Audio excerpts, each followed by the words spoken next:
Welcome, everybody, to episode 119 of Bloody Thumbs Podcast. And as always, I am Splitter47 and joined by my fellow esteemed colleague, CH to the motherfucking Gorog. Hello there, Internet people. How are you doing this lovely day, Splinter?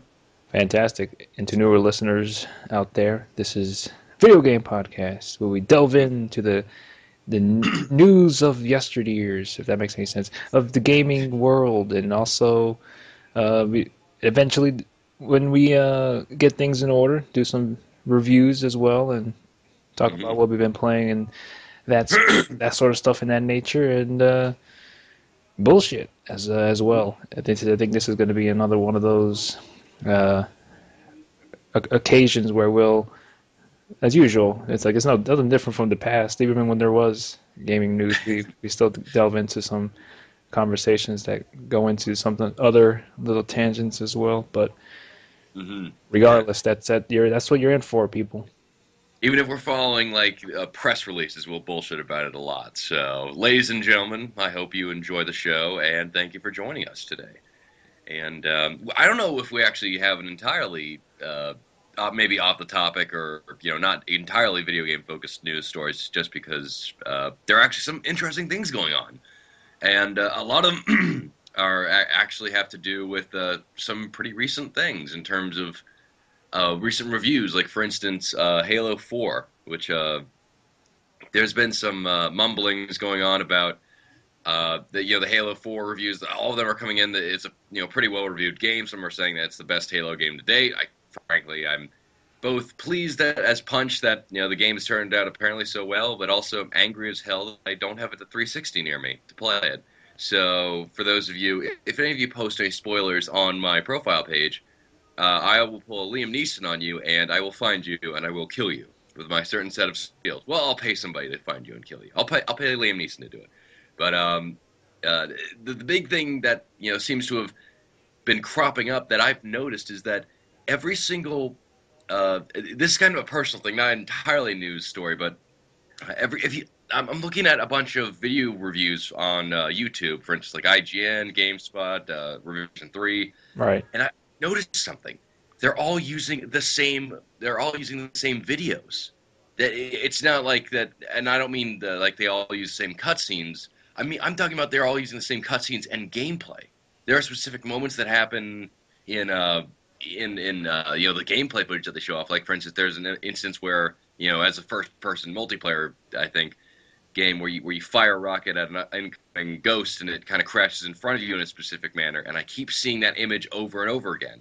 Same with somebody firing at another Banshee in the sky with a Banshee, and then the pilot kind of goes flying out of it in the same manner. And so this is just I have a feeling that maybe Microsoft really didn't want anyone to leak anything that wasn't already tailor made to what they thought that the public should see. So I have a feeling that they weren't allowed to record their own stuff and just were given a bunch of video clips to use, and for me that seems frighteningly intrusive to the reviewing process by not showing maybe everything that you would like to. Yeah, from what you've been talking about with certain review sites having the same footage, that certainly seems like it's something that Microsoft didn't want any newer footage that has been put out by them to be out there in the review since it's kind of a week early. Is it coming out this week? It's coming out November 6th. Yeah, so it's 3 days from now, or that's coming out. So yeah, it's probably that, and to some extent, I try to avoid any type of reviews or videos that show off the same footage because it loses some of its emphasis when you play as I remember this part and then you just go along. But I'm sure it's nothing too vital, but it's still like, oh man, yeah, I'd like to see that unravel. With first time viewing eyes, Oh yeah. you don't want to be jaded by the time you play. That's why I've been trying to. For the most part, I didn't really delve into a lot of the Assassin's Creed 3 stuff before going into it. I will admit, but I've seen almost everything IO and Square Enix has put out for Hitman, so it might be Yeah. a little contradictory. But as a longtime fan, I had to see it. I have to see it, but I Well, with know. stealth games, it's a bit different, just because you like in the case of Hitman Absolution, they're giving you a little bit of a taste of what the game, what's to come with the game, and just the idea of options.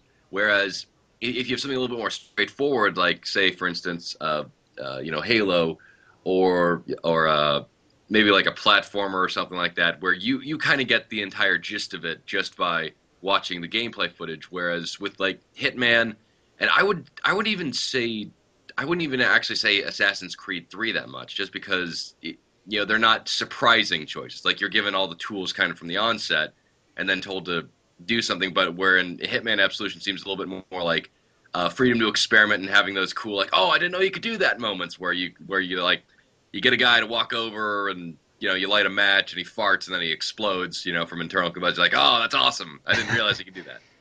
Yeah, little things like that would be better off staying hidden and being uncovered for the first time. I can see it from that perspective. But yeah, no, you're right with Hitman. It's definitely wide range. There's a lot of options that they give you, and in terms of going about your mission. And a lot of people will play it differently and have sort of different experiences depending on their play style.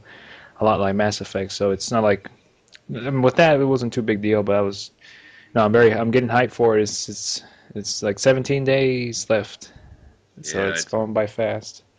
oh man, I would love nothing more than to, well, first, get some recording equipment that could actually record, my the 360 in action, Mm. and then just not even have like a let's play of it, just like an edit of me just like having just like fanboyistic, responses to everything in Halo. It's like, oh my god, look, it's Cortana and Chief. Oh, they're kicking ass. Oh, look, it's a grunt. Look at that grunt. He's running. Run, grunt.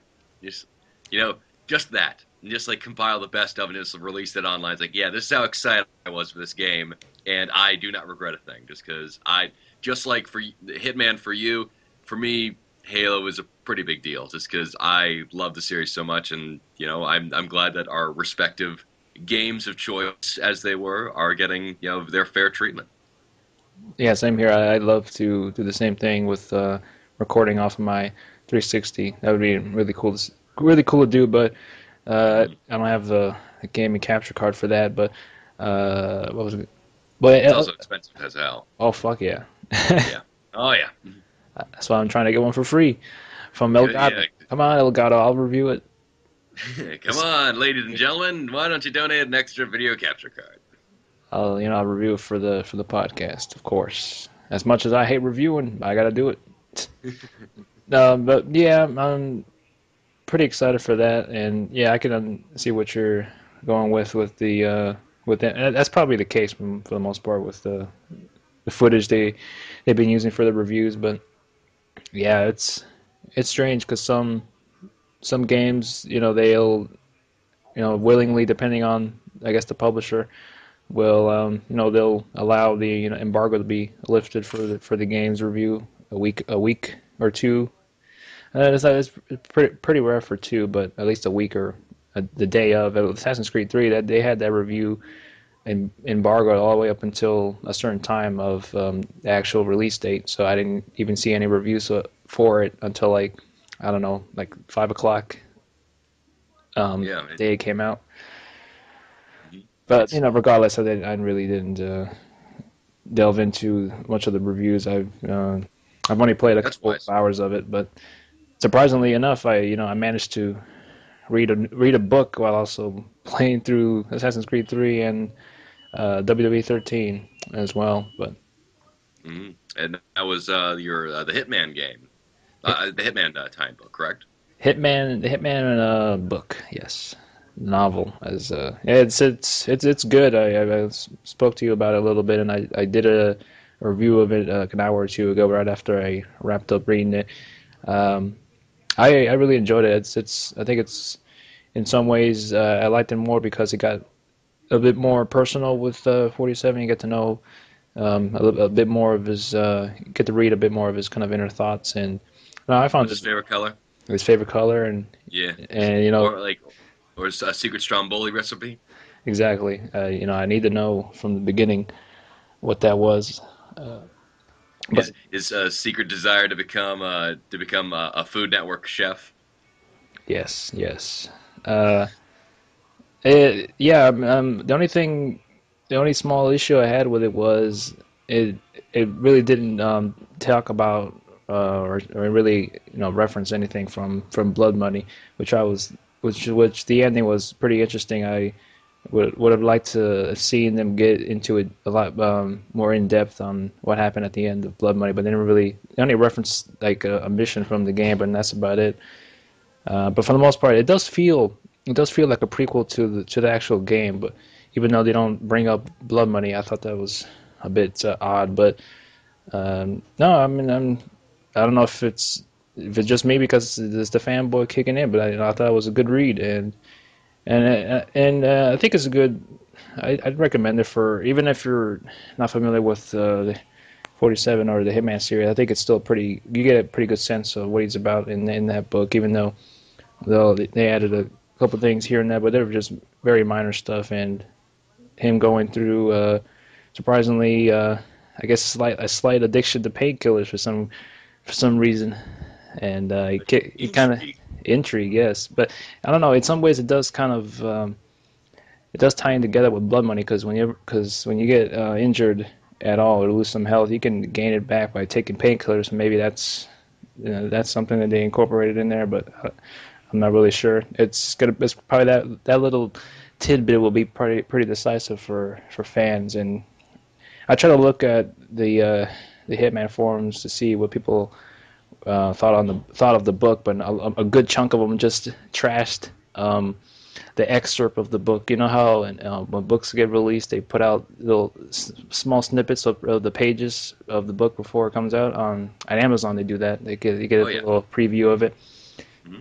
and they were just bitching on just the little things. And I was like, did anyone read this book? It's like I was trying to find anyone who had an actual uh, intellectual thought about the book, but not a lot of people actually picked it up. But I'm waiting. If anyone's read the book, I'd be interested in seeing what you thought of it. Anyone out there? Anyone out there? Nobody reads books these days.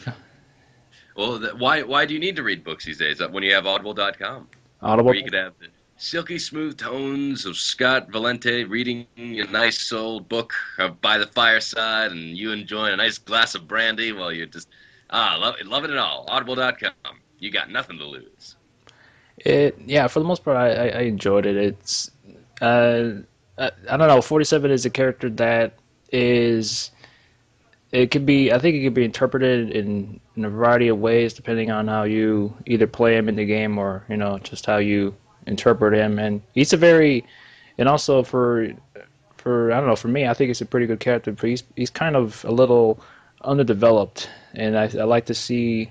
I definitely am curious to see what Io does in Absolution when it comes out, because they mentioned now it's going to be uh, more personal um, story for 47. So I'd be very interested in seeing what their whole take on the character is, because he's not one that shows a lot of emotion or says a lot, because he's a man of few words, and the book was in some ways got a bit personal uh, with him, and then that was very interesting to read. And I don't want to say too much without spoiling it, but that's the best I could sum up without saying too much. But I really enjoyed it, and I can see where I remember a while back when the early news of a new Hitman game was coming out. They mentioned I remember I don't know what website had it, but somehow whoever leaked a small tidbit of information on whatever was going to be the story of the game. I remember them saying that yellow, we're back. How you doing, buddy? Good, good. I don't know what happened there. I think that Yeah, was a disgruntled Hitman fan not agreeing with my opinions. That's cutting us off. But no, I mentioning before about the book. I mean, the storyline of the early leaked storyline a while back was 47 coming back and hmm him being not as the best he could be, and that was some of those parts were incorporated in the book actually, because in some ways the painkillers did affect his performance, but he still got the job done regardless. But he's kind of a perfectionist, and Well, he's not as bad as Max Payne, right? Just like the guy can barely stand up without taking about like a bottle full of pills. Like it's not. Does he have like that kind of addiction, or is just kind of like, oh, I don't like it's. He's on the danger zone right now. He's crossing that line. no, not as bad as Max Payne. He suffered an injury in the book, and he took painkillers to mask the pain, and then he just ended up taking them, and he was going about how he could quit, and when he wanted to, it was like, oh shit, how do you get addicted now? That's the same spiel that's people always say, but he's different than. No, they go about saying that he's different than most humans. He has a high tolerance, when it comes to drinking alcohol or anything like that. So he doesn't really partake in that, but he just takes them like pretty normally. It's like how you would get a headache, you just take one and that's it. You don't think about it. It was kind of like that. It wasn't too much like Max Payne. Yeah, No, I got but yeah, he after he decided like, oh, this is affecting my performance. I can't take these anymore. He went through some withdrawals for a couple of days, and then he recovered faster than most humans would. It usually takes him a couple of months to usually recover from getting addicted to you. oxycodone, whatever. But it's a I good, got you. it's a good, interesting read. I think you enjoy it if you picked it up. It's for just looking at it, if I was looking at reading it as as someone as is not familiar too familiar with the Hitman series, I think you pretty much when you read it, I think you get it. I No, don't I think got you. It's yeah, I don't think you'd be too lost. They don't really reference too much, but when they do, they explain it pretty well. excellent. Just because it is hard when you have a big franchise like that. Like for instance, like Hitman or Halo or Splinter Cell, and you have books. It's almost hard to make a story within the book form and not be reliant on people already knowing who the character is, and the introductions uh, to the character are that need to seem like very natural and not forced in. Just like, oh, for the people who don't know what's going on, here's this, and you know it needs to almost come out like almost as if you were reading a novel that had no ties to or very little ties to anything else, and just you could understand it right away. Which is why conversely, while you enjoyed the Hitman book, and it seems to have done very, very well on its own, I was not a fan of Bioshock Rapture, which was the book that I read, and that's really disappointing, just because Bioshock and Bioshock Two are two of my favorite games of all time, and I was really looking forward to this book, and I heard good reviews about it, and then I read it, and it just kind of fell apart. Where it tries to be it tries to capture the the story and the characterizations from the video game, but they don't do it as subtly or as well layered as they do in the book. Like for instance, Andrew Ryan he just basically becomes a tyrant for almost no reason. He's just like, oh, I just don't want people to do this, and then he just there's no gradual fall like there is in Bioshock, where he has he starts out with great intentions, and he seems like a really genuinely nice guy. And then when things just like slightly start to turn for worse, he just goes like, "Oh, damn it, I'm getting rid of the parasite." And then they might as well have hired J.K. Simmons to reprise his role of J. Jonah Jameson for this book. So he's like, "God damn it, Peter Parker, get me picture the splices." Right. Yeah, It's hard to do, a book based off a video game because, like you said, it does require some sort of knowledge of the series in order to get it. But I think that with the Hitman Damnation, I think it does a pretty good job at giving you some giving you some backstory on 47 and also telling, a story that is relatively, a prequel to what's to come for the actual game. They introduced some characters that I know are for certain are in the game for the new one. Um, and yeah, I mean and also sometimes the writers who write those books usually don't aren't familiar with the franchise or the series of the games, and usually from what I understand, I guess the developers will have some sort of consulting with the writer and give them a pretty much a good chunk of information and just write a story about it and see where what happens. And the book is good. It's not perfect, but it's good. Um, I know that the crazy fanboys of Hitman might not like some parts of it, but those are just minor things. And also, you just got to take it in stride that it's a book prequel of the game, so it's not like it's going to be heavily. You're not going to miss out heavily if you don't read that book. I'm sure Right. they'll. I'm sure that's its own little self-contained thing, and I mean, for the most part, it was pretty enjoyable, and I could easily see that being a game on its own.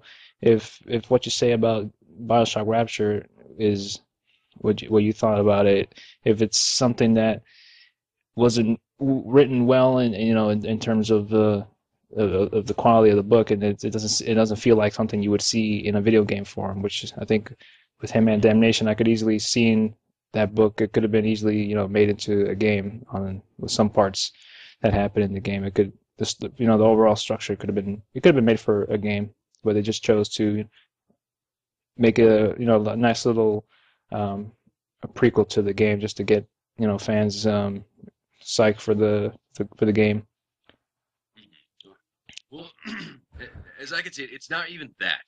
Where Hitman Damnation sounds like it's very well self-contained and it represents the video games well. But I'm also talking about other tie-in video game novels, like for instance, some of the some Star Wars novels that I've read and some Halo novels as well, where they do a good job at explaining the universe and telling a small story, even if it's not entirely self-contained. But with BioShock Rapture, it's basically trying to fill in the gaps of what happened without giving story context. Like, oh, then this happened. Okay, why is that important to the storytelling? Oh, don't worry, you'll find out in the game. Like, oh, okay, well, for people who aren't fans of the game, who want to, maybe jump into the franchise for the first time going through the books, then this kind of seems a little bit stupid. But they're just like, whatever, money, and it's just not particularly well written either. Where it's, I would actually wager that a uh, a junior in high school could probably write better than the author. With and maybe it was a deadline thing where he had to write it out before it all came together. But it's just not that well written. It's just very plain. It's like, and then he said this, and then this one character responded, and then he said this, and then they went over there and sat down. It has no flair. It has no artistic style of its own. It doesn't do anything.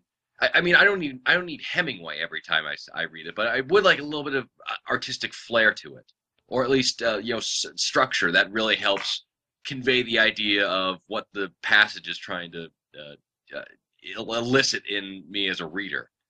So yeah, that's a thing. Yeah, And I get then that.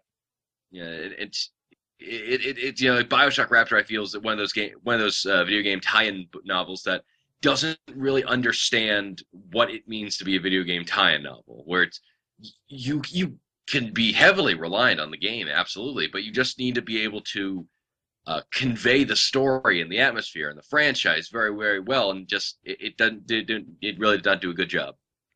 Yeah, and also sometimes they could cater really to the people who play the games, and usually it's like DLC, but in book form adds more to their already huge scope of the game. Like I haven't read any of the Mass Effect novels. Some of them I've heard are pretty good, and I've only read like Mhm. one Splinter Cell novel. I don't remember if it was good or not, to be honest with you. But The first one novel of the Splinter Cell tie-ins was actually, I think I read it a while back, and it was an interesting read because like it starred Sam Fisher and his daughter getting kidnapped. But isn't that a surprise? it's, oh man, it's like whatever you do, don't steal badasses' daughters, and just because things will not turn out well. Like Edge of Darkness, a Taken, hmm and now with Splinter Cell, when you get on the badass's bad side by taking his dog, you're not gonna live to see tomorrow. All right, it's just like take his dog, take his like neighbor, like that he likes a bit. Just, like don't take his daughter because that's just gonna end poorly for everyone.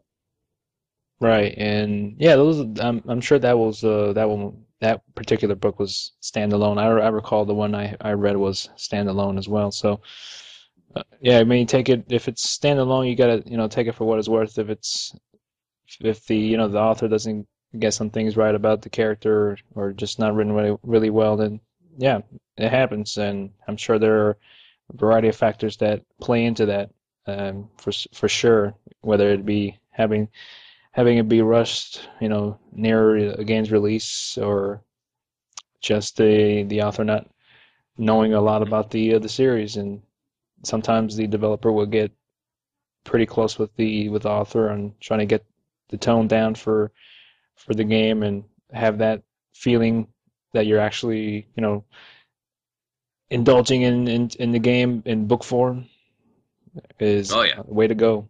You gotta either have some writer who worked on the game write the book, or someone who is familiar with the series. But there are a It's couple of good ones, there are a couple of bad ones. oh yeah.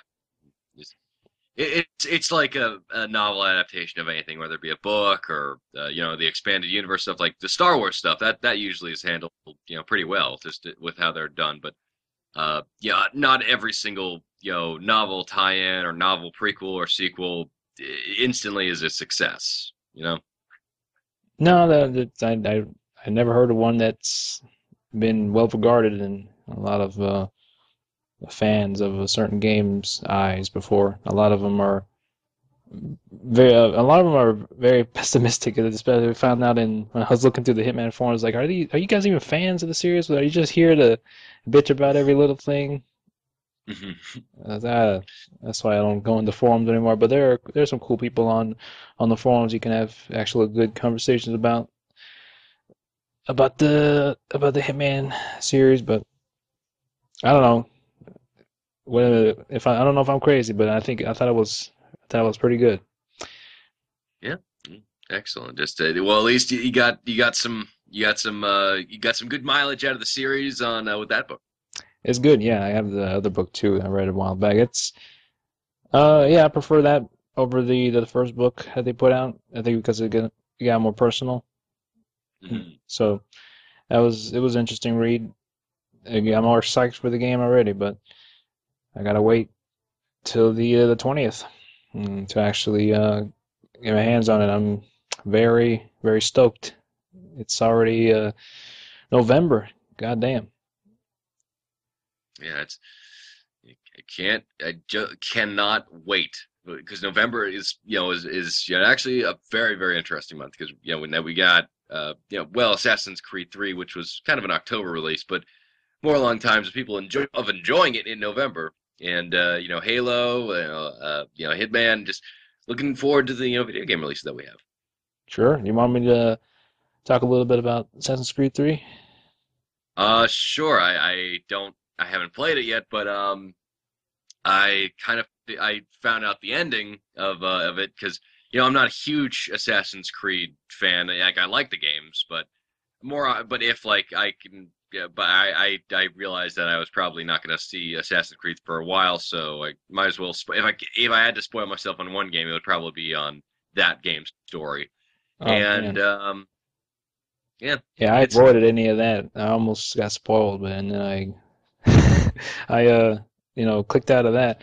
I haven't played a lot of it because I've been playing WWE 13 as well, and also reading the book. So I'm surprised that I even finished the book this week. It took me like 4 days to finish it. Oh, It's not a very long book either, but I was on the side playing Assassin's Creed 3 as well. But what were you gonna say? oh, I was just gonna say that the Bioshock book. Are we referring to the Bioshock book that I was finishing up? No, that was wait.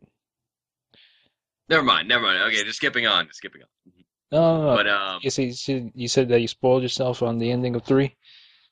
yeah, and when I figured out it's they do another damn ending thing that I'm not happy with. They just like ended on the oh, what's gonna happen? What's happening next? It's like, come on.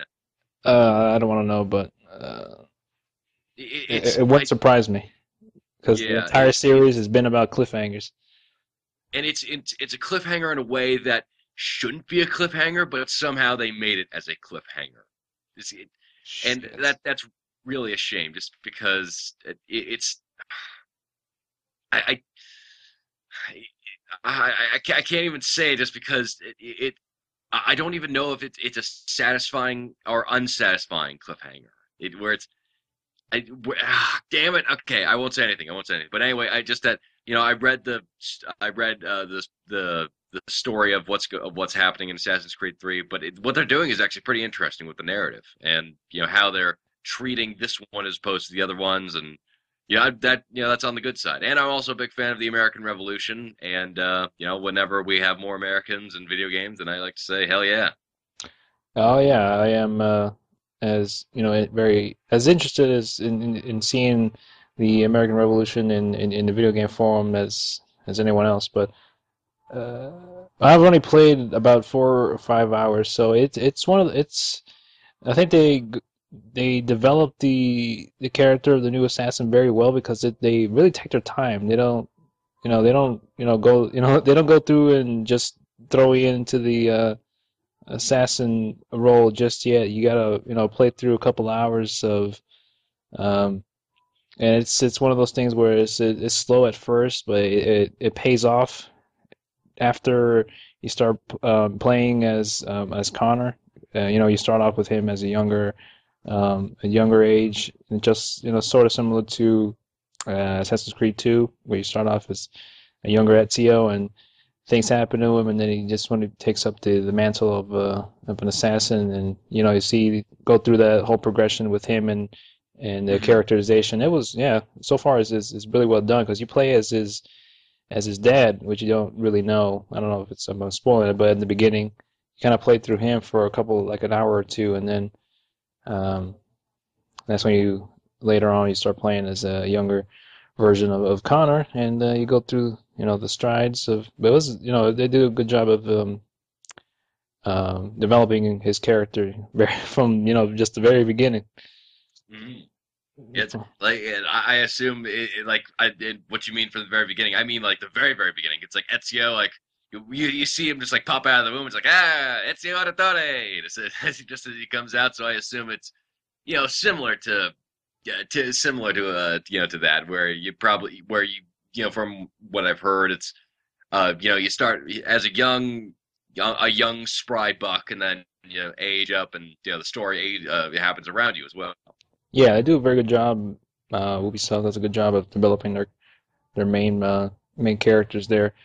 Yeah, just like Assassin's Creed 2, you don't start off as an assassin up until like I don't know, like a 4 or 5 hour mark. So it's the storytelling, it's taking its time with that in that way. So it ain't bad. I gotta say, it's one of the best games that has good tree climbing. One of the best tree climbing games I played. It's cool because you can climb trees and as even as as better as climbing up buildings because that can get a little uh, can get a little buggy at times. I have to say the presentation is pretty good. I felt that the character models look really good. To be honest, I didn't play Assassin's Creed Revelations, but the only thing that it does, I don't know if they're using a slightly modified engine or anything like that, but some of the characters like Desmond and the whole gang look a little bit different than they did in Brotherhood. because I took a break after Brotherhood. I couldn't play another Assassin's Creed game because I felt I was going to get burned out with the Revelations. That's why I read what exactly happened on Wikipedia, and there are a couple of big little big parts in there, but not I didn't miss out too much, and I Yeah. think they do a pretty decent job of recapping you on what's going on with the what happened in the the entire past games, and Mhm.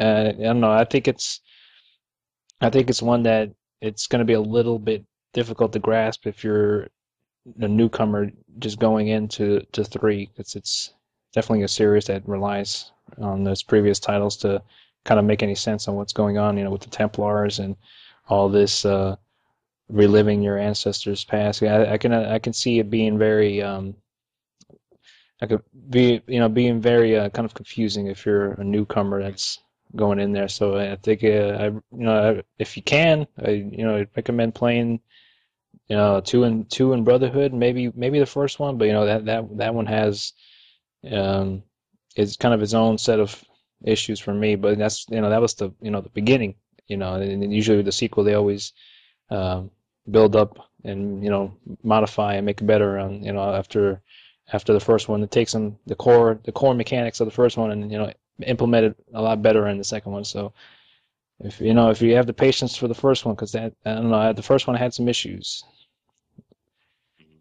for me, That's, but it was interesting. But yeah. uh, It, it, I and I drove. No, I didn't drove. I I used the ship. That was cool. The naval warfare stuff. They introduced you to that in during the little slow burn of the game. It's cool. I like it a lot. It was from what I played so far. I think they got rid of um, the was it the that little extra mini game they had in Revelations. It just seems like they were just adding stuff on for Revelations to keep it fresh, but. Yeah, it was just like it was a little too much for Revelations, but uh, the one thing that they did was when you're free running is that your character won't instead of just holding down the right trigger in A, you just have to hold down the right trigger. And when you're jumping from rooftop to rooftop or trees on trees, your character won't automatically just jump to because usually when you would mess up and jump to a certain you would jump to your certain death, but in this game it kind of realizes that if you it won't jump at certain spots because you might take some damage. So that's a good little refinement there. mhm. Yeah, it yeah, yeah, and it's kind of hard just for iteration uh, games like this, or like for instance, Modern Warfare series, the Call of Duty series, or a lot of sports games where since they're getting a release every year, like they had Assassin's Creed 2, Brotherhood, and Revelations, all of them had yearly releases. Uh, I'm glad that they stuck with the gameplay elements that really worked, just because in Revelations it felt like they were attempting to add to justify a yearly release and for people to buy it again. They making gameplay tweaks that actually made the experience lesser because of it, just because there are numerous problems with Revelations. And I think Brotherhood was a really good game. The gameplay wise, I still say that my favorite story though is probably Assassin's Creed 1. But yeah, I'm glad that it sounds like that they've made they took strides with this with Assassin's Creed 3 in terms of them getting kind of it all together. Yeah, I think they pulled up all the stops for this one, and there's just there's a lot to do like hunting animals and I don't know if it's just me or maybe because I haven't played Brotherhood in a while, but there's some parts where the game looks really good, especially indoors or just on when you're doing those naval missions. And there's just other parts where it doesn't look that great. Maybe because it's the setting. Hmm. I think that might be it. Maybe because there's a lot of trees and just flat areas, so that might be the case.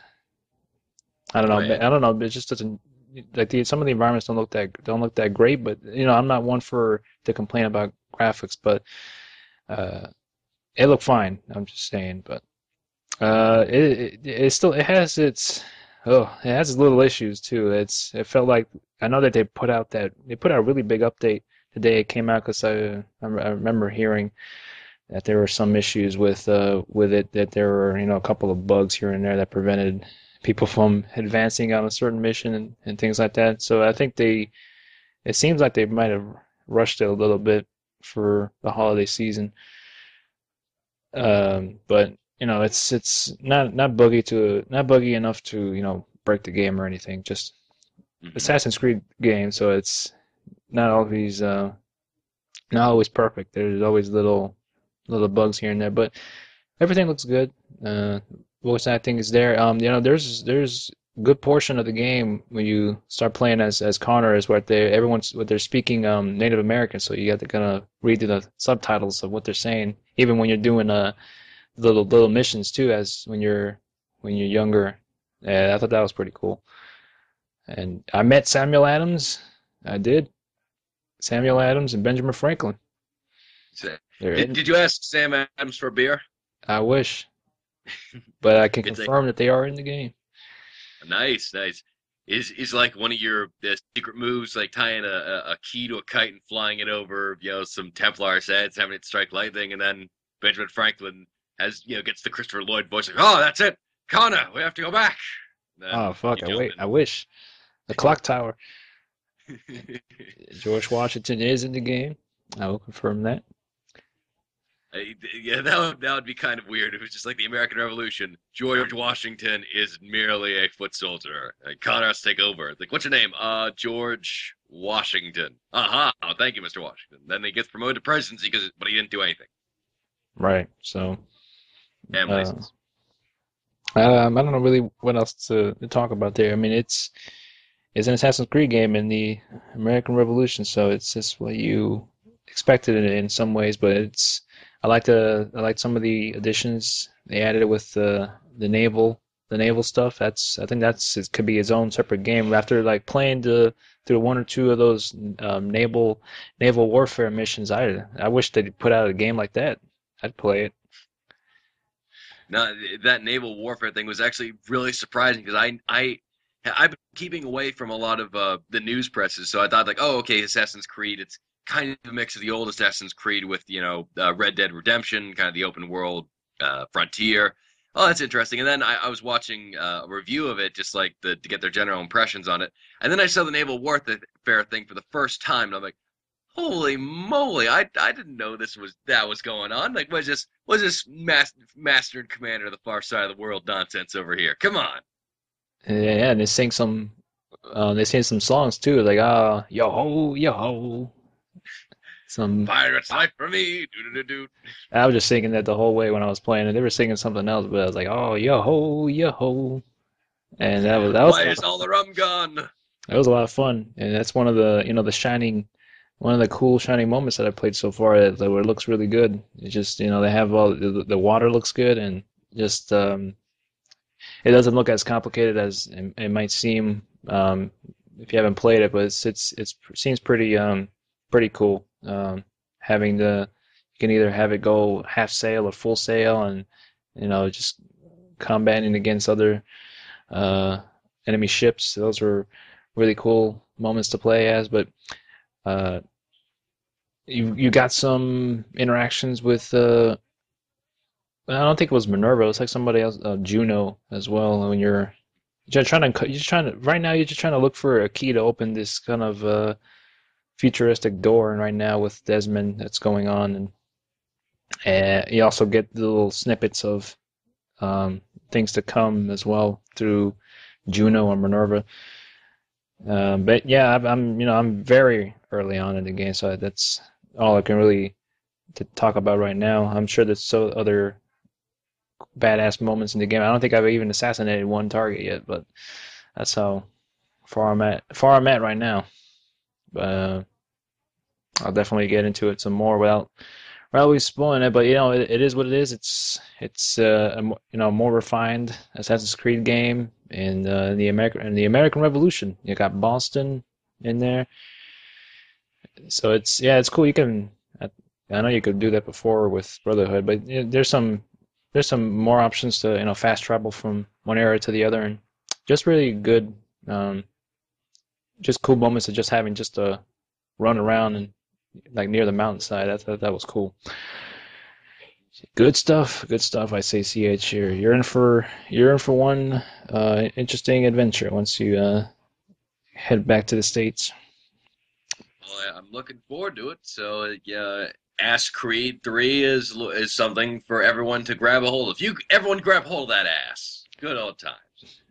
But you know Yeah, what I'd like to see? I would like to see a video game that's as you mentioned something that Assassin's Creed 3 is actually um, where Assassin's Creed 3 does a good job of explaining where everybody's at and the kind of the story that's been going on. And I would actually like to see a game that doesn't do any of that, just like the most confusing, profound game of all time, just like maybe like something like Metal Gear Solid: Guns of the Patriots, where all you have is just like this slight notion of what the hell's going on, but like the intricacies of everything aren't explained to you. And just I would like to be just befuddled to the point of like making conspiracy theories and fan speculation of what's going on. Just because I'm all, and this just also comes from the fact that I just started playing Killer 7, where I have no idea what's going on in that game. It's it is one of the weirdest games, but then again, it's a Suda 51 game, so I'm not exactly surprised. you can't expect less from Suda. And what you said Oh about yeah. a game that doesn't explain a lot, I mean, Bayonetta's probably one. That's probably a good example. In some aspects, I know that throughout the game you get these books that you read about. Get some probably you probably get more out of it than the actual game will explain to you. But I never bothered to read them. Just like the books in Skyrim's, I'm not gonna read all that shit. No, no, no. And especially when they look exactly all the same and you don't know which one is just like, oh, this one details the long forgotten midnight wars of Tir na Nog or something like that. And then like the next one is just like, oh, this is a recipe for a pie I made the other day. Like you never know which one is supposed to be beneficial for your reading or knowledge of the universe. Which one is like, oh, okay, we're just playing this in here just cause. And I'd rather fight a dragon than read a book in the game. Oh yeah. So Every who wouldn't like to just fight a dragon like with just words on? Like we need to beat him by just reading that there's 10 paragraphs of Catcher in the Rye on his belly. hmm so yeah, that's my little impressions on Assassin's Creed 3 so far. I'm probably, those games can be pretty lengthy, so I'm not even in the good chunk of the game yet. Uh, so yeah, I figured. I mean, I do like the Assassin's Creed series for what it is. I'm not, a diehard fan of it, but I've invested my time with it, so I might as well see how this concludes. I don't know if they'll do. I'm probably sure they will do in some capacity more more spin-offs or sequels to involving the name Assassin's Creed. Just like they're doing with Liberation. For the Vita, they might do something else that's its own self-contained story. Who knows? But time will only tell. Yeah, it's crazy, and I yeah, yeah, Assassin's Creed is one of those it's a good franchise. I like the kind of ideas that's going on behind it, like the fact that it wants to go revisit these eras that don't exactly get a lot of coverage and in video game formats such as like the Renaissance and the American Revolution and the Crusades and those are all pretty interesting. So Right. it looks like they had a successful entry into this series.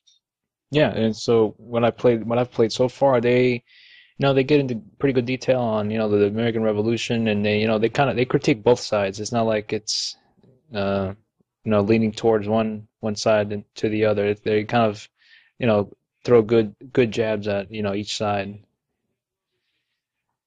Yeah. I, like Democrats and Republicans. Oh yeah, I mean, if Mitt Romney and Obama could just like have like an all-out like Templar assassins, war, then that would be finally it'd be an interesting political debate instead of just them just going like Mitt Romney, I disagree with your opinions. Well, I agree with your opinions, so I guess we're stuck. And yeah, that kind of thing. It's like, oh, here's my healthcare coverage, and like he shanks him with a knife. The way I see it, whoever could explain the plot of Bayonetta, I'll vote for. It, Bayonet. Well, Bayonet is one of those. Oh, that's an awesome game done by the guys that. I was about to say Clover Studios, but that was the kind of their old studios. Platinum. That was the Platinum. game. But Suda 51 wasn't involved with Bayonetta. I want to say it was Shinji Mikami, but I don't think that's it either. I But wish it for was. Suda 51, for those of you who don't know, he's done a lot of very weird games, like but akin to Bayonetta, where it's like just this nonsensical weirdness going on almost at every turn, and Killer 7 like takes the cake for weird games, just because there's like a bondage gimp giving tactical information, or like this ghost of a dead guy who's nothing but a pain in your ass, and it only gives you like helpful hints that are slightly uh, that are only slightly helpful, and then you're controlling this guy with 7 split personalities, and it is weird. And for if you've played any of his other games like Shadows of the Damned or Lollipop Chainsaw, No More Heroes, then it's pretty. You can tell it's just a Suit 51 game, just because it's a bunch of it's excessively violent. There's a lot of swearing in it, a lot of Western Eastern cultural conflictions, which he's a big proponent of, and it's one of those games where you just scratch your head, even just one level in, just go, what the hell's going on? Hmm. Yeah, he's one of those. It's Japanese, so you'd expect something weird. So that's always been the kind of charm to the weird charm and endearing part of Bayonetta. That's just all out just craziness, and it's one of those things like Assassin's Creed and that and Bayonetta are completely different things. But I think the reason why they're so popular, people enjoy them. It's just they're different, they're Hmm. different games. That's why the first one, I looking back in retrospect is, not perfect game at all, but at the time it was just something different. That's one of the big appeals about it. It was something that you never seen before. You never seen a game, really take place in the Crusades, and you have this Oh yeah. really interesting, futuristic sci-fi mixed in with, modified history as well. Mhm. That's I would actually, if they do make it a further, I want to get your opinion on this as well. Where if they do make a future Assassin's Creed game, I was hoping that maybe they wouldn't even need to do the Animus thing, just because I always found it the most interesting parts of the game are just the actual assassins, and just like the past storylines, the future storylines, like they're okay, they're good sometimes, but they're not. They don't get as they don't get me thinking, or as engaged as I am just with just the past portion, especially with the characters. Where Desmond's kind of a blank slate, where he's he kind of has a personality, but it's not as good as say Altair or Ezio or Connor. right. Yeah, it's like comparing. I don't know what to compare it to, but yeah, I know what you mean. I know what you mean. Uh, Well, it would be like the closest thing that I can really think of is like um maybe Memento, where it's like you have those two portions of the film where one is Guy Pearce in his room talking about himself, and the other portion is of him doing the action elements and doing the kind of more dynamic aspects. Then the scenes in the room, in this kind of unlike the game, just because he also gives off more personality, but it's not as action oriented, and it's not as engaging as the later elements. yeah, it's just the Desmond. When you do play as Desmond, they're just different. You do different things than you would actually do, and when you relive his ancestors' memories, and yeah, and also it's they have better stories to be told than what's going on with them. But it's as vital what's going on with them as also what's coming up in the what's let's say Ezio storyline. Mhm. Yeah, And, yeah, hmm. What timeline would you like to see in an Assassin's Creed game? yeah. There's so much. So I don't know. Uh, I like to see them do the Crusades again, but uh, that's something there. God damn, I think there's so much possibilities that they can go with that without even having to. They don't even have. I don't think they really have to incorporate a character that has to relive through the ancestors. Just playing through that time would be satisfying enough. Hmm. Yeah. It, maybe I like to see them like just go through the '60s and it's like you're trying to like it's like the traditional Assassin's Creed adventure in America, except you're tripping on LSD and you're not sure what the hell's going on. It's like trying to you stab somebody and you realize you're just like plunging a banana into like a balloon and he's like, ah, take that. Oh no, he exploded. Or the 40s. Yeah.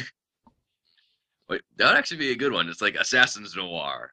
And just and you can just have the interrogation system, and then all the options are just like stab him, stab him, stab him, stab him. It's like, I think you're lying, so I'm gonna stab you. Yeah, I mean, I've read articles about what direction they could go with, and a lot of them that I did read were interesting. I'm just not that in tune with a lot of the history as I like to be, but just Revolution War is definitely a big one. And that's been covered with Assassin's Creed 3, and I really like the Renaissance with Brotherhood, and just it's something that it was cool to see Ezio again after two because I thought he was really fantastic character, Hmm. and it's just one of those things where hey, let's make another one, and some people were a little unsure about it after two, whether they should do another Assassin's Creed game with Ezio in it, but it ended up being one of the I think one of the best Assassin's Creed games that's up there. Yeah, the Assassin's Creed series is pretty good. Although, uh, I do like from Assassin's Creed 1 to Revelations, I had that big problem of the ending that you know is coming. It's going to be like the most interesting parts are in like the last 10 minutes. Like, oh, what's going to happen next? Oh, we're going to have to wait for the next game. Yeah, I hated that when I was playing the first one for the first time when it came out. It's like, God damn, I want to see what happens. And then we got the second one.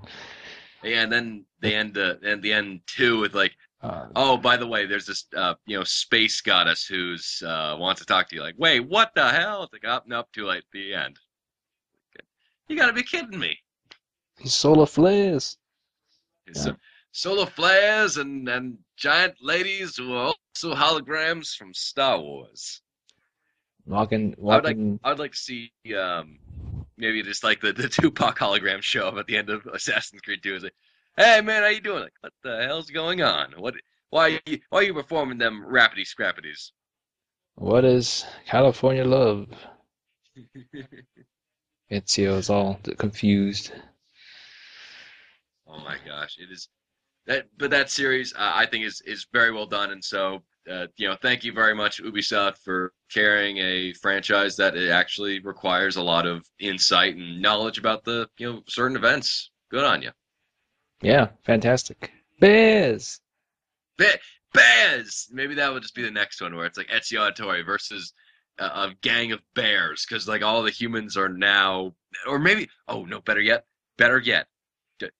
don't try to stop me there, Splinter. But better yet, you have DLC of Assassin's Creed, 2, where you now, you beat the Templars there, and you're all good and stuff. But then you realize like, oh, off in the distance, someone has, a doctor has concocted a formula which has made bears super smart, and so now they're wearing clothes and getting off of unicycles and they're taking over. So it's like now the assassins versus the bears, and then you have Christopher Shit, Walken as the assassins order leader. And it's like we have to stop them, the bears. it's fantastic. Yeah, I didn't mention, but three has moments when you fight a bear and a cougar. I, I I did see the cougar fighting. I did not see the bear fighting. How Yeah, is it awesome? Like how is it? Can you also skin them like you can in Red Dead Redemption? you can. Yeah, it's kind of it takes some of the interesting and randomness and mystique of how you would go into the into the woods and Red Dead Redemption, and you run into animals that try to kill you and things like that. Some of that time sometimes that happens with three, when the bear comes out of nowhere. But it goes into a quick time event, but that's kind of it. You get you get what you can out of a quick time event, which is pretty, which does it pretty well. Hmm. Well, is it like is it one of those like God of War? You need to press five different buttons in a certain order type of cutscene. I'm sorry, a quick time event, or is it kind of like press circle right now, that sort of thing? It goes, yeah, sort of similar to that. It goes into, a fixed camera angle and then, makes it all nice and cinematic, and then, it randomizes it a lot, and, it says when the bear's about to attack, it'll either say, press X, and then you dodge it, and then press Y, and then he starts swinging at it, things like that. Sort of timed, timed button hits. But, it randomizes it. It's not like you're going to be pressing the same order of buttons, so it mixes it Mhm. up. Well, nice. And It's there's regenerating health, in.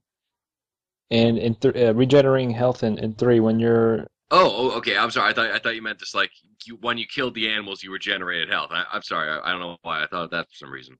I don't know. I think it does. I didn't really pay attention, but usually when you're not in any kind of combat focused events, if you like, if you jump too high from a building and land, and you take some damage, after a couple seconds it'll regain.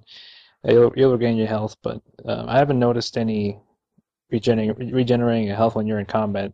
I don't think they take it that easy on you in that aspect, but they're pretty cool moments too with the combat. They you go in, you just with one of the it makes it a lot faster than past games where you have guns in the game, but that you usually don't really need them because they take a long time to reload, as Okay. time was. And you usually will encounter a bunch of guys that point a gun at you, and then if you're fighting a guy next to you, you can grab him, and then the guys will shoot him. Use him as a shield, and then you just start waiting on the guys as they're reloading the weapons. Like, hold on a second, let me reload this for like 30 seconds, and you get a good swing at two out of the four of them. These pistols take about 10 minutes to reload. Guys, take care of her. Yeah, things like that, and just like one button counters. It's sort of a little similar to a little bit like Batman, but there are some enemies you can't really counter. You kind of have to do one of those break defenses kind of thing, kind of the bigger sort of enemies that will also counter your moves as well. But it's like it's the combat is faster than Brotherhood was. The whole counter system, things like that. It's just because it's a different character. You'll get some different combat scenarios and tomahawks. You get tomahawks. Oh, excellent. I'm a big fan of Tomahawk. Just because it's like a miniature axe, but it's also so incredibly portable and just very visceral to use. So it's kind of got the, I don't know, the finesse of a sword, but just like the power of an axe. So Tomahawks. I'm very very glad to get that back, and I'm also glad to see that we have a Native American in video games again, where the only ones that we could find were time traveling dinosaur hunters or ones that got picked up by aliens in kind of the Nevada desert. hmm So yeah, it's Prey and I'm sorry, Turok and Prey, respectively. right, and yeah, it's they. I don't know I know they go through the whole tutorial on getting you acquainted with almost everything and that you can do in the game, and also having the the story driven also while you're doing it, with hunting animals and things like that. I don't know what that does. I really, unless I miss something, but skinning like animals like deer and things like that. You can set up traps and throw in bait and things like that. It's very systematic things. So it involves some timing, some patience, and like most everything else when you're hunting does. So it's interesting inclusion there in the game. I don't know what it really does if you're skinning animals, but I'm sure it does something. They wouldn't put it in there if it didn't. Well, But it's nice that they're also trying to change it up a bit. Whereas, I was, with Revelations, I was afraid that the series was starting to stagnate a little bit. and they were just kind of shaving off the edges and trying to make it as perfect as possible, which isn't bad, but it's nice that they threw in a new kind of design for the gameplay, like the running and mechanics of swinging from trees, and also being on the frontier and skinning animals and selling them for coinage and getting that monies. But it just it's nice that they changed everything up. Yeah, they mixed things up and refined the the important parts of the game. You can get around faster and just less of a hassle than in the previous titles were at that. And yeah, just improvements on on the good chunk of the stuff that works. So Mhm. the climbing is faster too. Well, that's good. Just because, like, I remember from the first game, like they wanted it to be, they wanted to be fluid and realistic, but it is realistic in that, like, you take about 20 minutes to get to the top of the building. And well, that's not exactly realistic. Just because, if that was me, I'd just be like, somebody get me down, give me a ladder, help. You look down. Oh no. It just, I wouldn't be able to assassinate my target just because I'll, be stuck up on the building lights, like, somebody help, I'm going to fall. You'd be like those NPCs in Spider-Man 2, that always so on the edge of a building somewhere. Oh, I'm gonna fall. See, how do you people get keep? How do you keep getting caught on these ledges here? I mean, why is there like an epidemic of people just like wanting to look over the edges of building? Come on, what is wrong with you people? Yeah, they try to be superheroes and end up almost getting killed because of it. But uh, yeah, it's pretty good so far. There isn't any annoying singers coming up to you. That's from what I've noticed. No, no, oh, no loot players. Unfortunately, not. Uh, that would that would be great if like you could just like if like they put Assassin's Creed in like the 80s and like you're just walking around town like just like these like heavy metal like gearhead these heavy metal like Metallica fans like come out with the electric guitars and like one of them's holding up an amp just like following around like dun, dun, dun, dun, dun. Like, I don't know if I'm gonna be able to blend in with this son of a bitch walking behind me. hmm So yeah, getting some Assassin's Creed 3 in and alongside of WWE 13. That's pretty fun wrestling game. I've not played a wrestling game in quite a while, and yeah, this one's not bad. The only thing I'm not good at is like reversals. It involves a lot of timing, which I don't have. So sometimes I'll end up getting my ass kicked because I can't reverse a move, and I'm just on the ground helpless because I can't counter someone's move. It's like it's very timed, very timing based. So I'm not that good at it. I can never. I sometimes get it and sometimes I don't, but it's cool. They have uh, the usual stuff, different matches you can do, and online playing against others, which I refuse to do because I know I'll get manhandled. And they have the modes where you get Attitude Era mode where you can replay through big moments during the Attitude Era of wrestling, which was the pinnacle of that time. Because they were actually competing. Because right now they pretty much because they bought their competition really, and that's what they was fueling the '90s with the wrestling because they had the Monday Night Wars, so they were competing against another wrestling show. So I think that's what they've kind of lost nowadays because they're not really as creative or don't go as far with their storylines as they did in the '90s because they had to do everything they could to the to win the ratings, the Monday Night Wars, because they had competition. So it was interesting to play through those, and some of them I don't recall. But if you're new to the wrestling, they do a really good job of explaining everything that was going on during the Monday Night Wars and all the feuds between the different wrestlers, and recreate all the moments that happened in the game. And if you do them all, if you recreate everything that they give you a list of. Sometimes it'll be two or three things that you can do, like hitting someone with a chair a certain amount of times, and unlock bonuses like bonus matches and arenas and things like that. It's Hmm. all very cool. uh, oh damn it. Oh, well, just, oh no, never mind. I remember now. Just be I was thinking you were saying like during the '90s they had competition with like other wrestling programs and also different sort of the franchises. And I was thinking that I do remember there being kind of more prevalency to them almost having this showmanship and just this one-upsmanship and of trying to attract more audiences. And I was thinking, maybe competition does actually uh, increase more creativity with everybody, and just like when you have certain elements that aren't exactly that are against each other. In fact, they actually come together pretty well, just because they have to work out like what our audience wants and give the most out of Oh yeah, it's like first person shooters. With Call of Duty, they really don't have much in the ways of competition because they could pump out a game every year and they don't really have to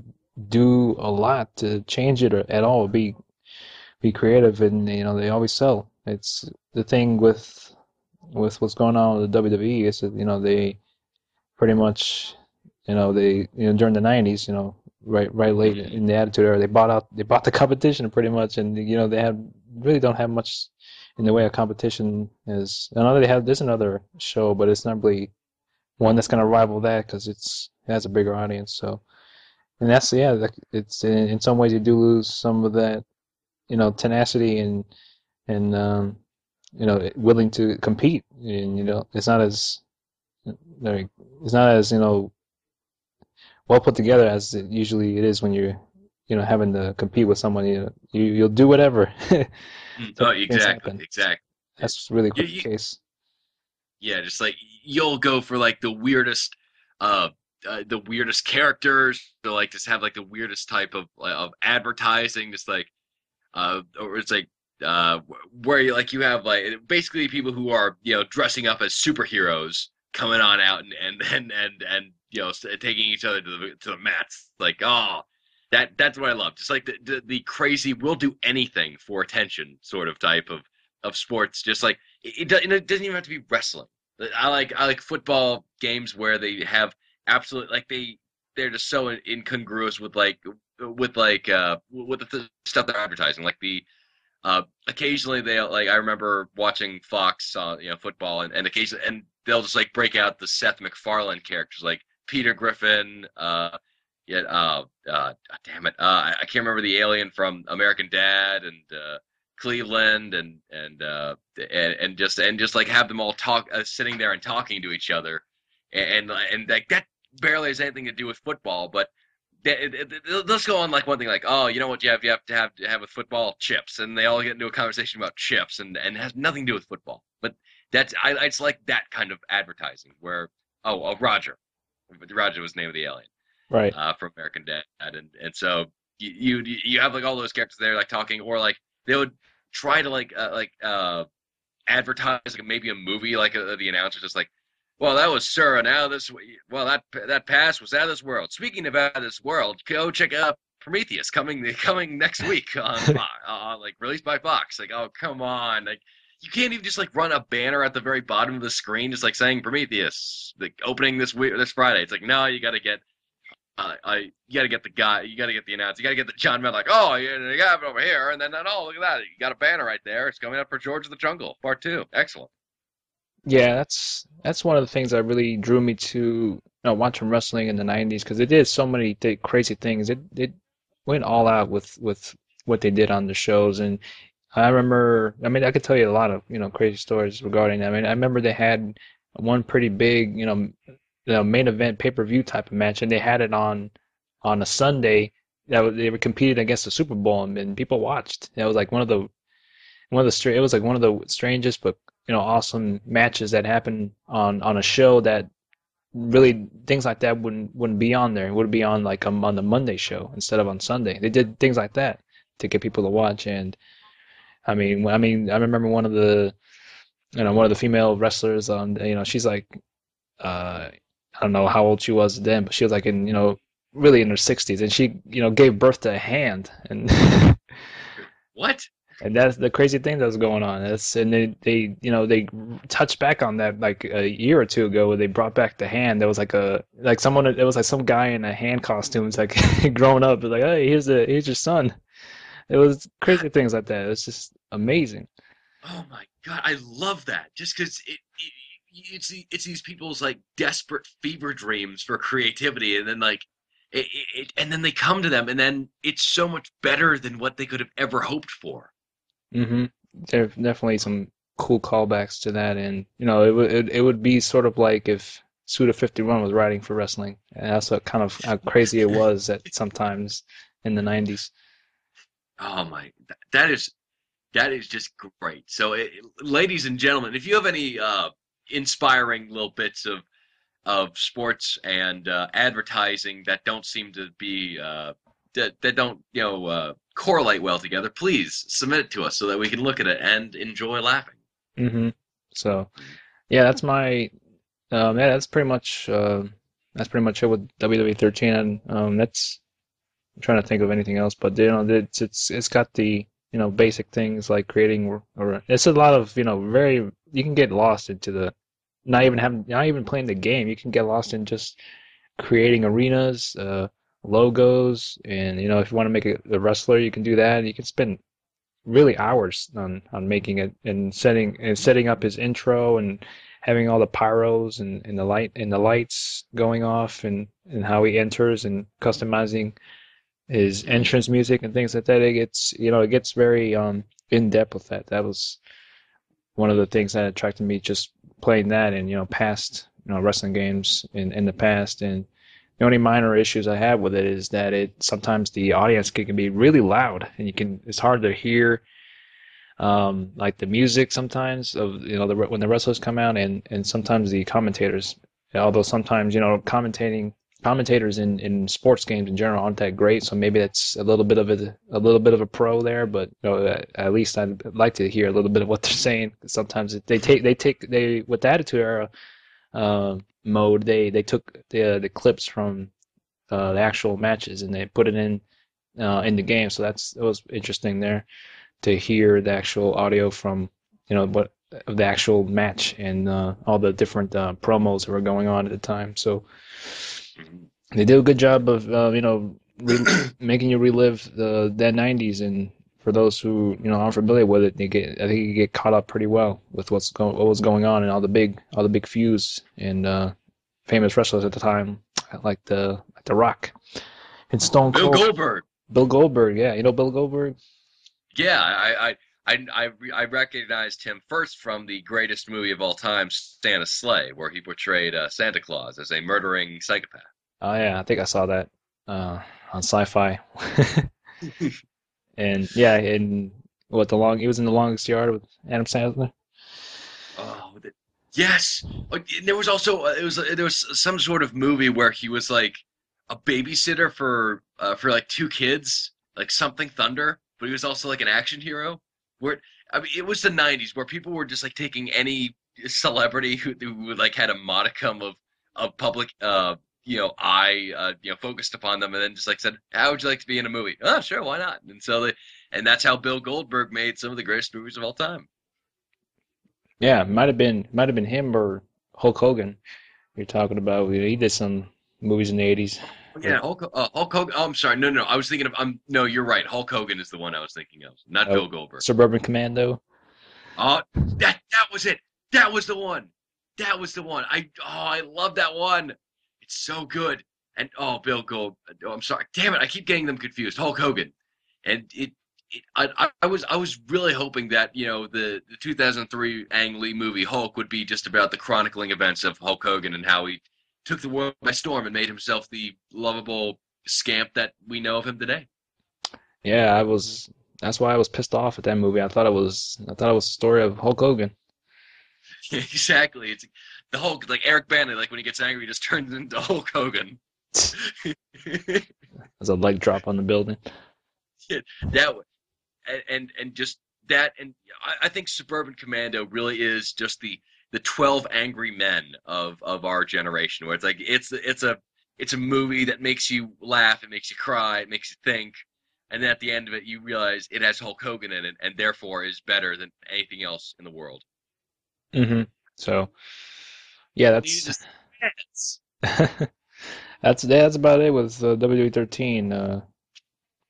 I yeah, playing through that and Assassin's Creed 3. So yeah, I wish I could talk about a bit more of on Assassin's Creed 3, but it's nothing new. You know what you're gonna pretty much expect with Assassin's Creed game. I think if you aren't Mhm. in it for the long haul already, but nothing but quality from Ubisoft, I say. Yeah, Ubisoft definitely knows how to respect their franchise well, which that's hard to do, especially in this day and age where you have these big budget games that need to appeal to the broadest demographic to make back their money, and sometimes they forget along the way what their games are really about. But Ubisoft has really kept true to the spirit of everything, and do listen to fans and feedback, and God bless them for it. I love the fact that they're now making Rayman Legends, and their support and everything. The only thing I'm not happy about is the fact that not they're blatantly waiting for people to get Beyond Good and Evil 2, because that's not fair. That's not fun. You have. I mean, like we get like a screenshot a year, and then it's like people are like, "Oh, look at that! It's Beyond Good and Evil 2," and then they keep saying like, "Oh, maybe if these other games sell well, then we'll make Beyond Good and Evil 2." But they have more money than most companies out there. So I don't know why they're saying like, oh, who knows? Maybe, maybe not. And then now we just have to wait for the next generation because they've announced that yeah, Beyond Good and Evil 2 is not coming out for this generation, Yeah, which is sad. I'd figured so. And they went about teasing it so much, but they put out a teaser. I made a trailer for that, the second one. Hmm. Yeah, they put out like a just CGI trailer of them like sitting on a car, and then everyone was losing their stuff like, oh, look at that, it's Badge and Jade from Beyond Good and Evil, it's awesome. And it's like that's it.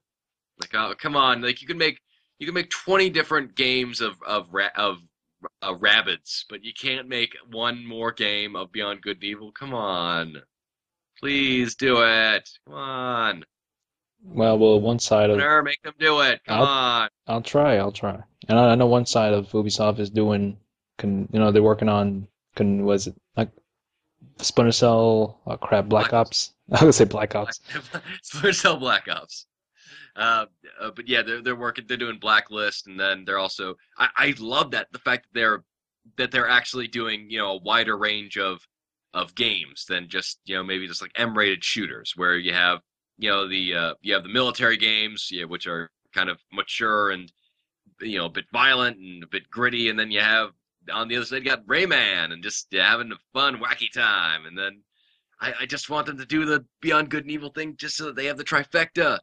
I love them. I love them forever. I would even deal with their Uplay nonsense and it's not DRM, but it's like it might as well be. It's crazy, and it's like I would be happy to deal with that if you just gave us Beyond Good and Evil 2. Yeah, and also Watch Dogs, if I'm correct. I got a Oh good. yeah, I, watch. I mean, if they're not making it already, I mean, it got a good reception at E3. So I'd like to And see what comes of that. I don't know if it's going to be for this console generation or the next, but I could definitely see that with Assassin's Creed 3 and from what I heard of Halo 4, they certainly utilized the utmost power of that the 360 can do with its game. oh yeah, it looks great. Yeah, it looks just fantastic, and that's why I'm a bit worried that we've gone so far and we've done so well with this current generation that I would like to stay here for a while and just see what else we can do in terms of pushing. Well, we've probably pushed the 360 and the PS3 to the limits right now, but yeah, just seeing what they could do creatively and artistically with that power now that we've kind of got the full potential in our hands, it's something I'd love to see. And then, then I know the Wii U is kicking off the next generation cycle, and then you're going to have 360. You're going to have Microsoft and Sony wanting some of that new money, so they're going to be making some new consoles and whatnot, and just not really looking forward to that. Right. Well, a wise man known as Kanye West said, "No one man can have all that power." Yeah, exactly. And and you know what, Splinter? He also said something very wise too. He said, and not now I'm paraphrasing to fit the situation. Splinter, I'm gonna let you finish, but Halo Forward Unto Dawn is the most disappointing episode most disappointing live action series that has major backings of the original studio of all time. I was gonna ask you what you thought of that. Yeah, it's uh Forward Unto Dawn. It's the last episode premiered, and it's the probably the most action heavy of the series, and that's good because they're not talking. But this episode wins the award for the most gratuitous use of slow motion and Lord of the Rings ripoff soundtracks of all time. Because like when instead of like having like a scene that's like heartbreaking and like having it occur naturally, they want something to be sad. They just like they kick in slow motion and then like have the chanting from Lord, like Fellowship of the Ring, like, it's like, and just like that. In fact, it's just as grating. I did voice work for Forward Unto Dawn, if you couldn't tell, and it's it just doesn't. There are two parts of the series that try to gel together.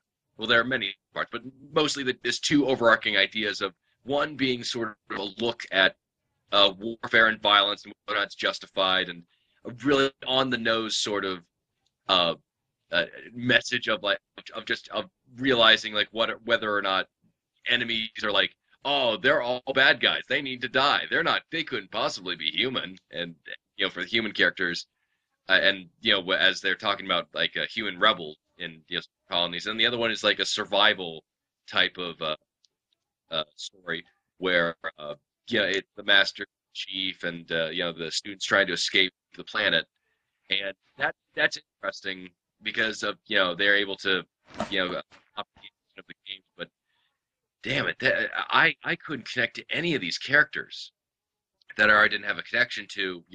That would be Master Chief and Cortana, but that's only because I've connected with them.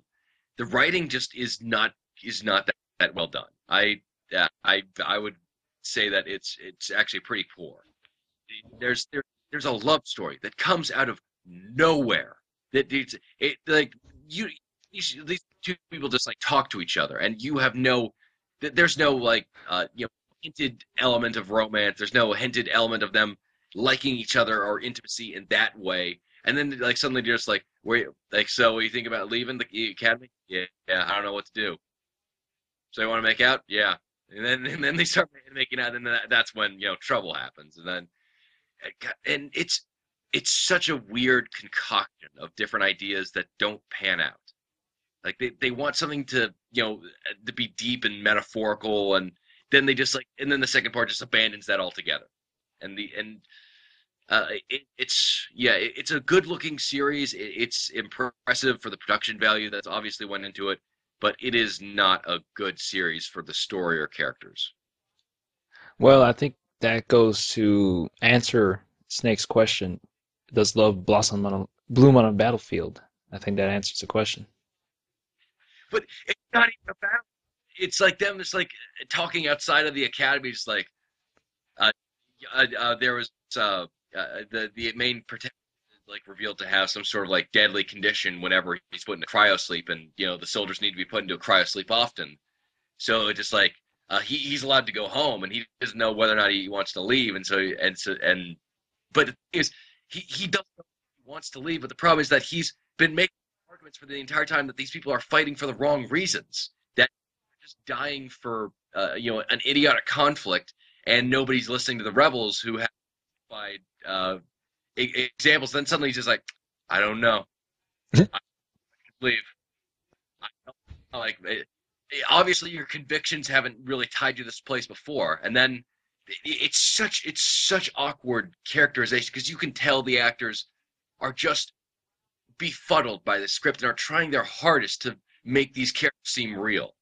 Hmm. And of the action in the fifth episode where the protagonist run to distract the hunter, and then they kick in the Lord of the Rings music and the slow mo, and that's no effect other than saying like, "Oh, look, isn't this cool that we're doing slow mo?"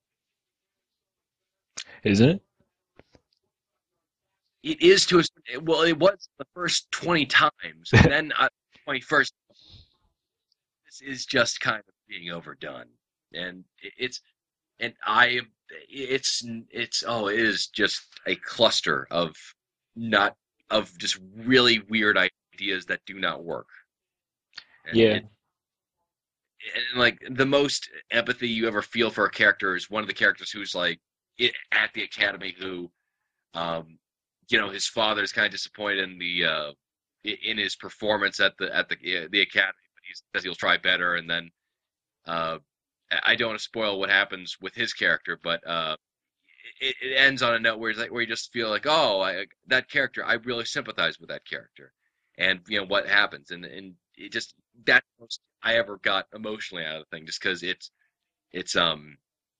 yeah, just because they focus on the wrong characters, the wrong sense of characterization, and I'm not a big fan. But you also get to see Frank O'Connor of Frank O'Connor in the background as a janitor, and just for that one split second where you could see him and his baldness, and he's like looking like, oh, these dumbass kids. That's it. to, But yeah, it's it's certainly not as impressive as the oh damn it who directed District Neil Blomkamp, the Neil Blomkamp live action shorts, or the ODST prepared drop right. trailers, or the Reach trailers. It doesn't have the same level of just empathizing actions in it, where you get a real feeling of this world. Where this just feels like, okay, these are just characters trying to say things. It doesn't feel real, Hmm. or real in the sense that universe.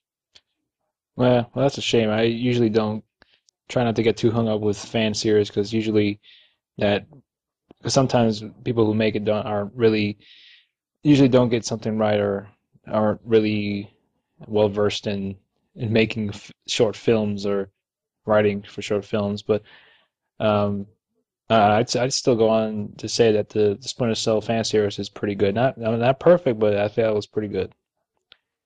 You should check it out.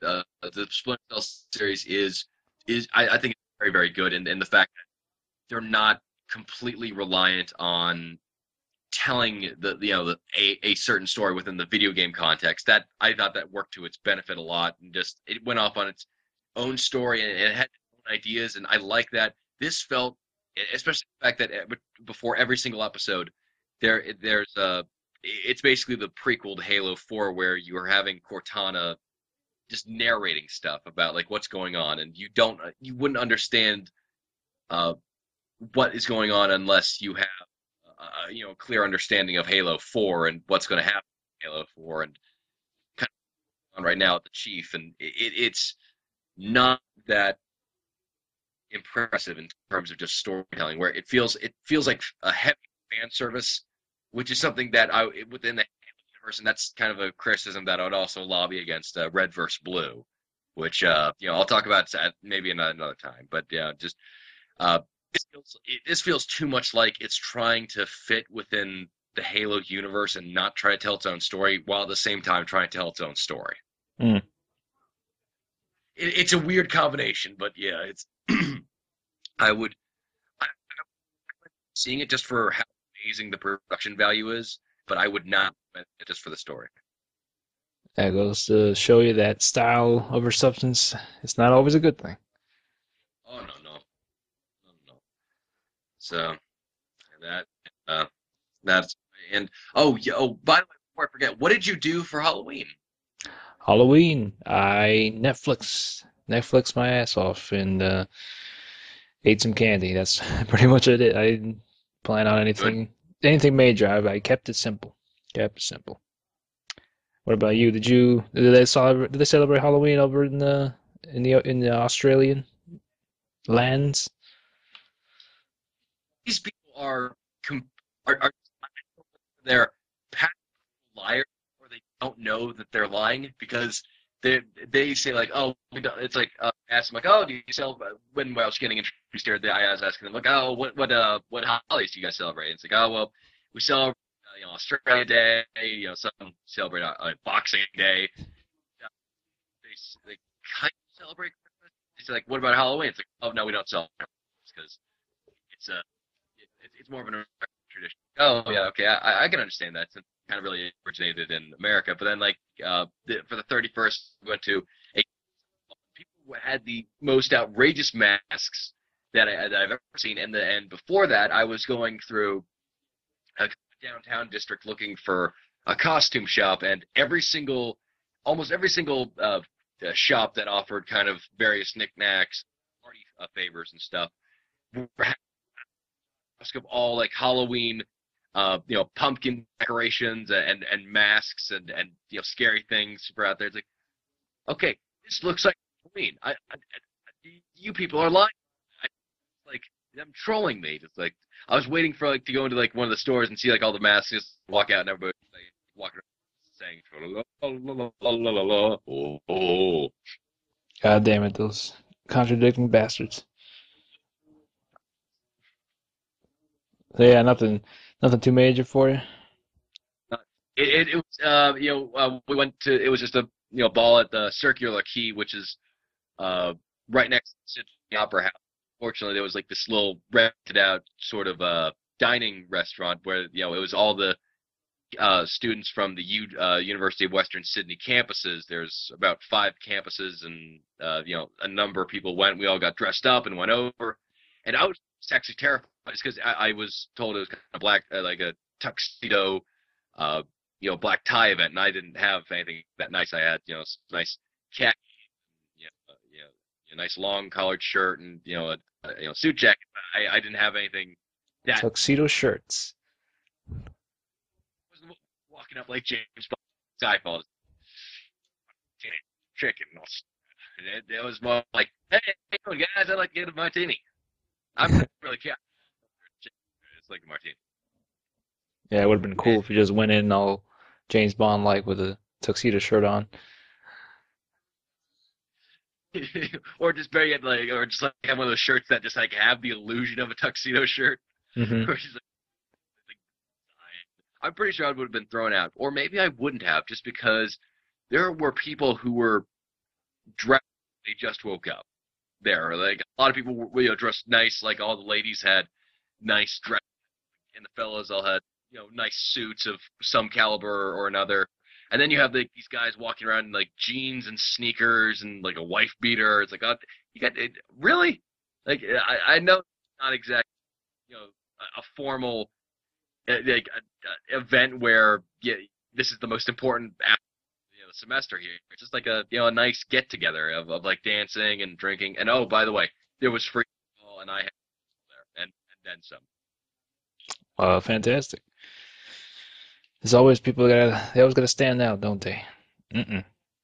I I also wanted to go to do trick or treating. Since I was old, I wanted to just like go up to bars and just like go trick or treat and just like hold out like a beer mug, just like fill her up. No, that could have been good.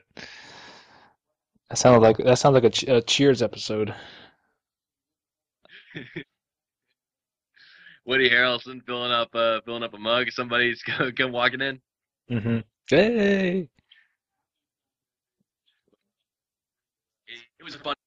But it kind of had masks. Some people had like the Bioshock butterfly or eagle masks on, and I I would I would kind of like do something that's a little bit more dress like Halloween dressy upper than this. So I got a yeah a surgeon's mask and cap and walked in with that like surgeon. Hopefully, I'm trying to tell ladies like when I was saying I'm like, hey baby, you want to play doctor? I So, know a good. do some examinations. Have you gotten your checkup recently? No. Would you like to? Sly devil. Sly devil. So you've been playing anything new? Any PC games you got? You've been working to? As I told you before, I'm playing Killer 7. I have no idea what's going on there, and I probably won't just because of the history around that game. I I also finished off I'm playing Charles Barkley Shut Up and Jam, but I also finished off the Back to the Future games by Telltale, Ooh. and I was I really really loved the hell out of that out of that series. That was if you were to say that those games were canon to the series, they live up to the reputation and standards of the Back to the Future trilogy films, where they're so incredibly dense with not references and not the schematic time travel within and just story structure within the Back to the Future series, but it contains probably some of the most emotional moments. In fact, one of the most emotional moments that occur in the entire Back to the Future series happens in I think the fourth episode, where uh, it brings about a lot of ideas that even the original series didn't expand upon. Where it's like you're meeting alternate versions of yourself, and you're wondering whether or not uh, you should change the timeline, and if the timeline is already changed, and it doesn't affect anyone, does it make it better, or like can you just leave something to chance? And it's a fascinating look at at kind of timelines and how it all works, and they make the original centerpiece I think of the Back to the Future trilogy was I think Marty's story, Marty McFly's story from being of him growing up. This one seems to focus a lot more on Emmett Brown, which Hmm. is very, very interesting in terms of just how it's him in the story. And the voice acting is spot on. All the characters are great, and they have a lot of creative ways of using the point and click adventure stuff. And it's really, really well done. And I have to say that it is definitely it's a licensed game that takes a license with respect. And Hmm. and after all the time traveling adventures that Doc and Marty have had, there's like this little hook at the end. It's like, oh, they might have more adventures, but they're just like, listen, screw the future. We're just having fun right now. All right, we'll deal with that at another point in time. It's such a great ending.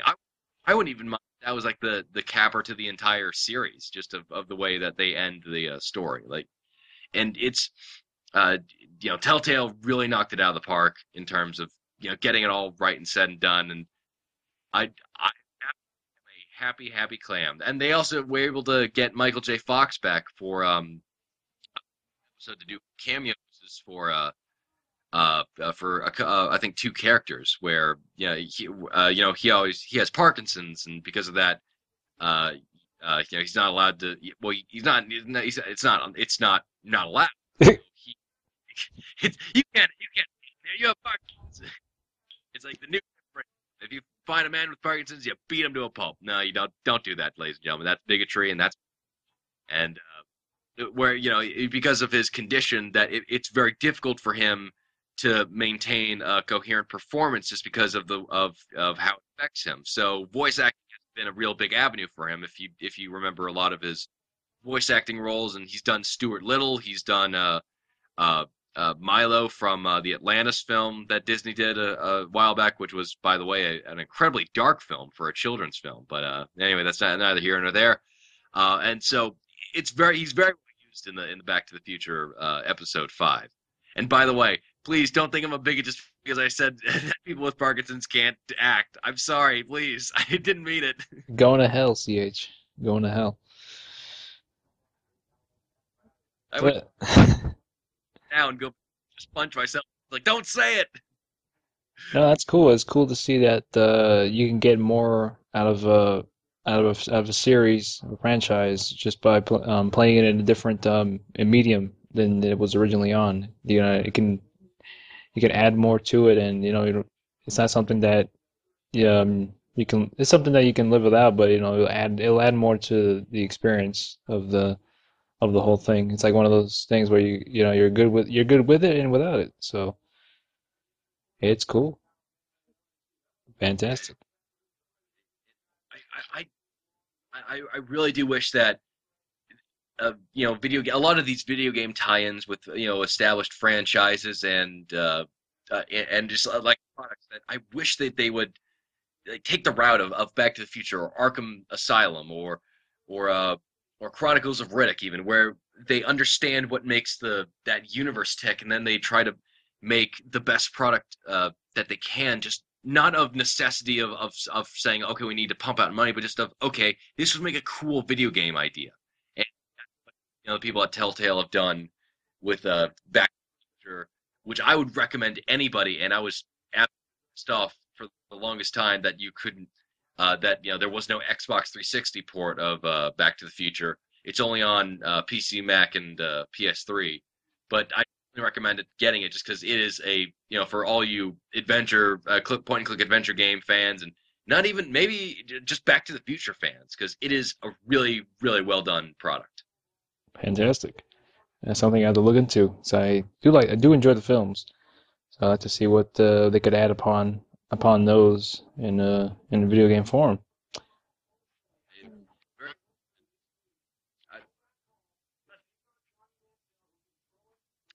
It, sorry for starting and stopping that sentence about 5 times, but I was thinking to myself, what would make an interesting point and click adventure game, or just really a licensed game that I would like to see that I thought that would fit within that universe, and I would love to see a Starship Troopers. It's not really based on the movie as it is based on the book, which is a much more somber, serious story, and maybe make it a first-person shooter, but also make it a little bit like Mass Effect, where you have dialogue trees and you're learning about war and warfare and philosophy about that. Yeah, I'd be interested in seeing that. Or maybe a point and click adventure starring Bill Paxton and Philip Seymour Hoffman. For they're telling their own adventures after the events of Twister. That that sounds like something I'd play. With your son, Twister Jr. Yeah. He's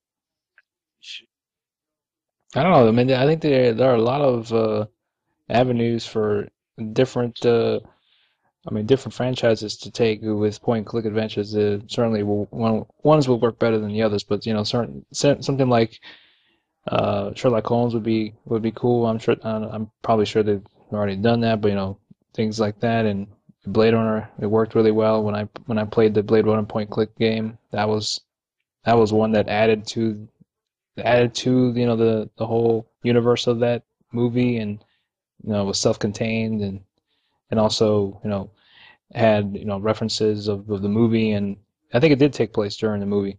It did. That was another awesome addition to that, and you can it has different endings, and you can play the way you want, whether it be just a sympathetic Blade Runner, or one that just is all gun ho on those Blade Runners, as he should be if you're doing your job, not fraternizing with the enemy. uh, Harrison Blade Runner. That who's son bitch. Hmm.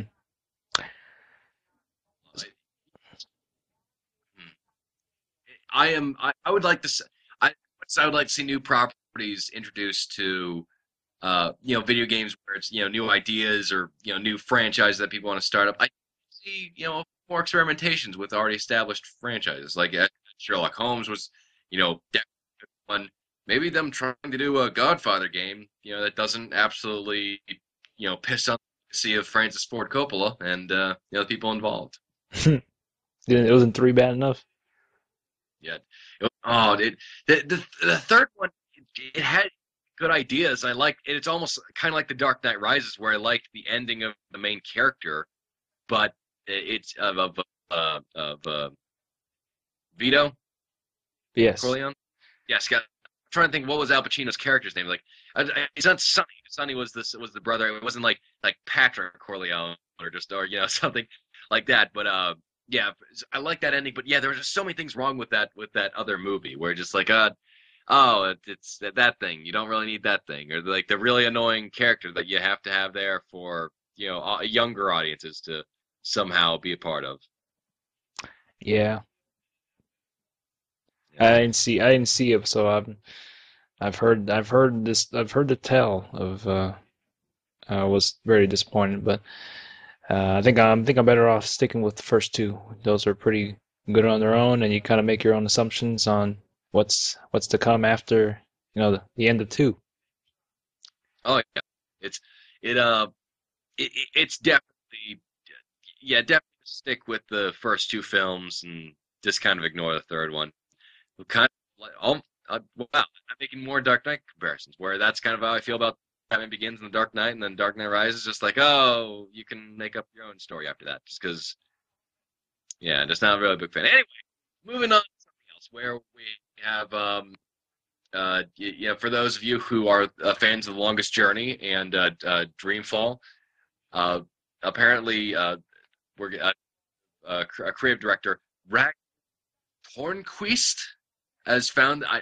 I'm sorry for butchering that name. Like, just sorry, but founded a company, Red Thread, and they're working on the next chapter of the series, which will be called Dreamfall Chapters, which I hope is episodic content and hopefully with the regularity of Telltale games.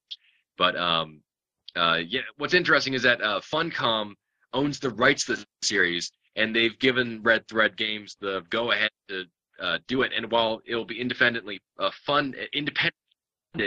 Funcom will be sharing in the game's profits, even though they're not working on the game. Hmm. Interesting. For those of you who like the series, I have kind of seen a little bit of it, and I frankly I wanted to play the series, but unfortunately, I went to Good Old Games, and there's only a PC version of it, and I've been trying to maybe get through Wineskin, but who knows? I'm waiting for an update that really helps around here. And also, that and in the news, Grand Theft Auto 5 is scheduled for a spring 2013 release. So for those of you who are interested in Grand Theft Auto 5, which might be a little bit more than people who are interested in The Longest Journey, yeah, that's coming out in spring of next year.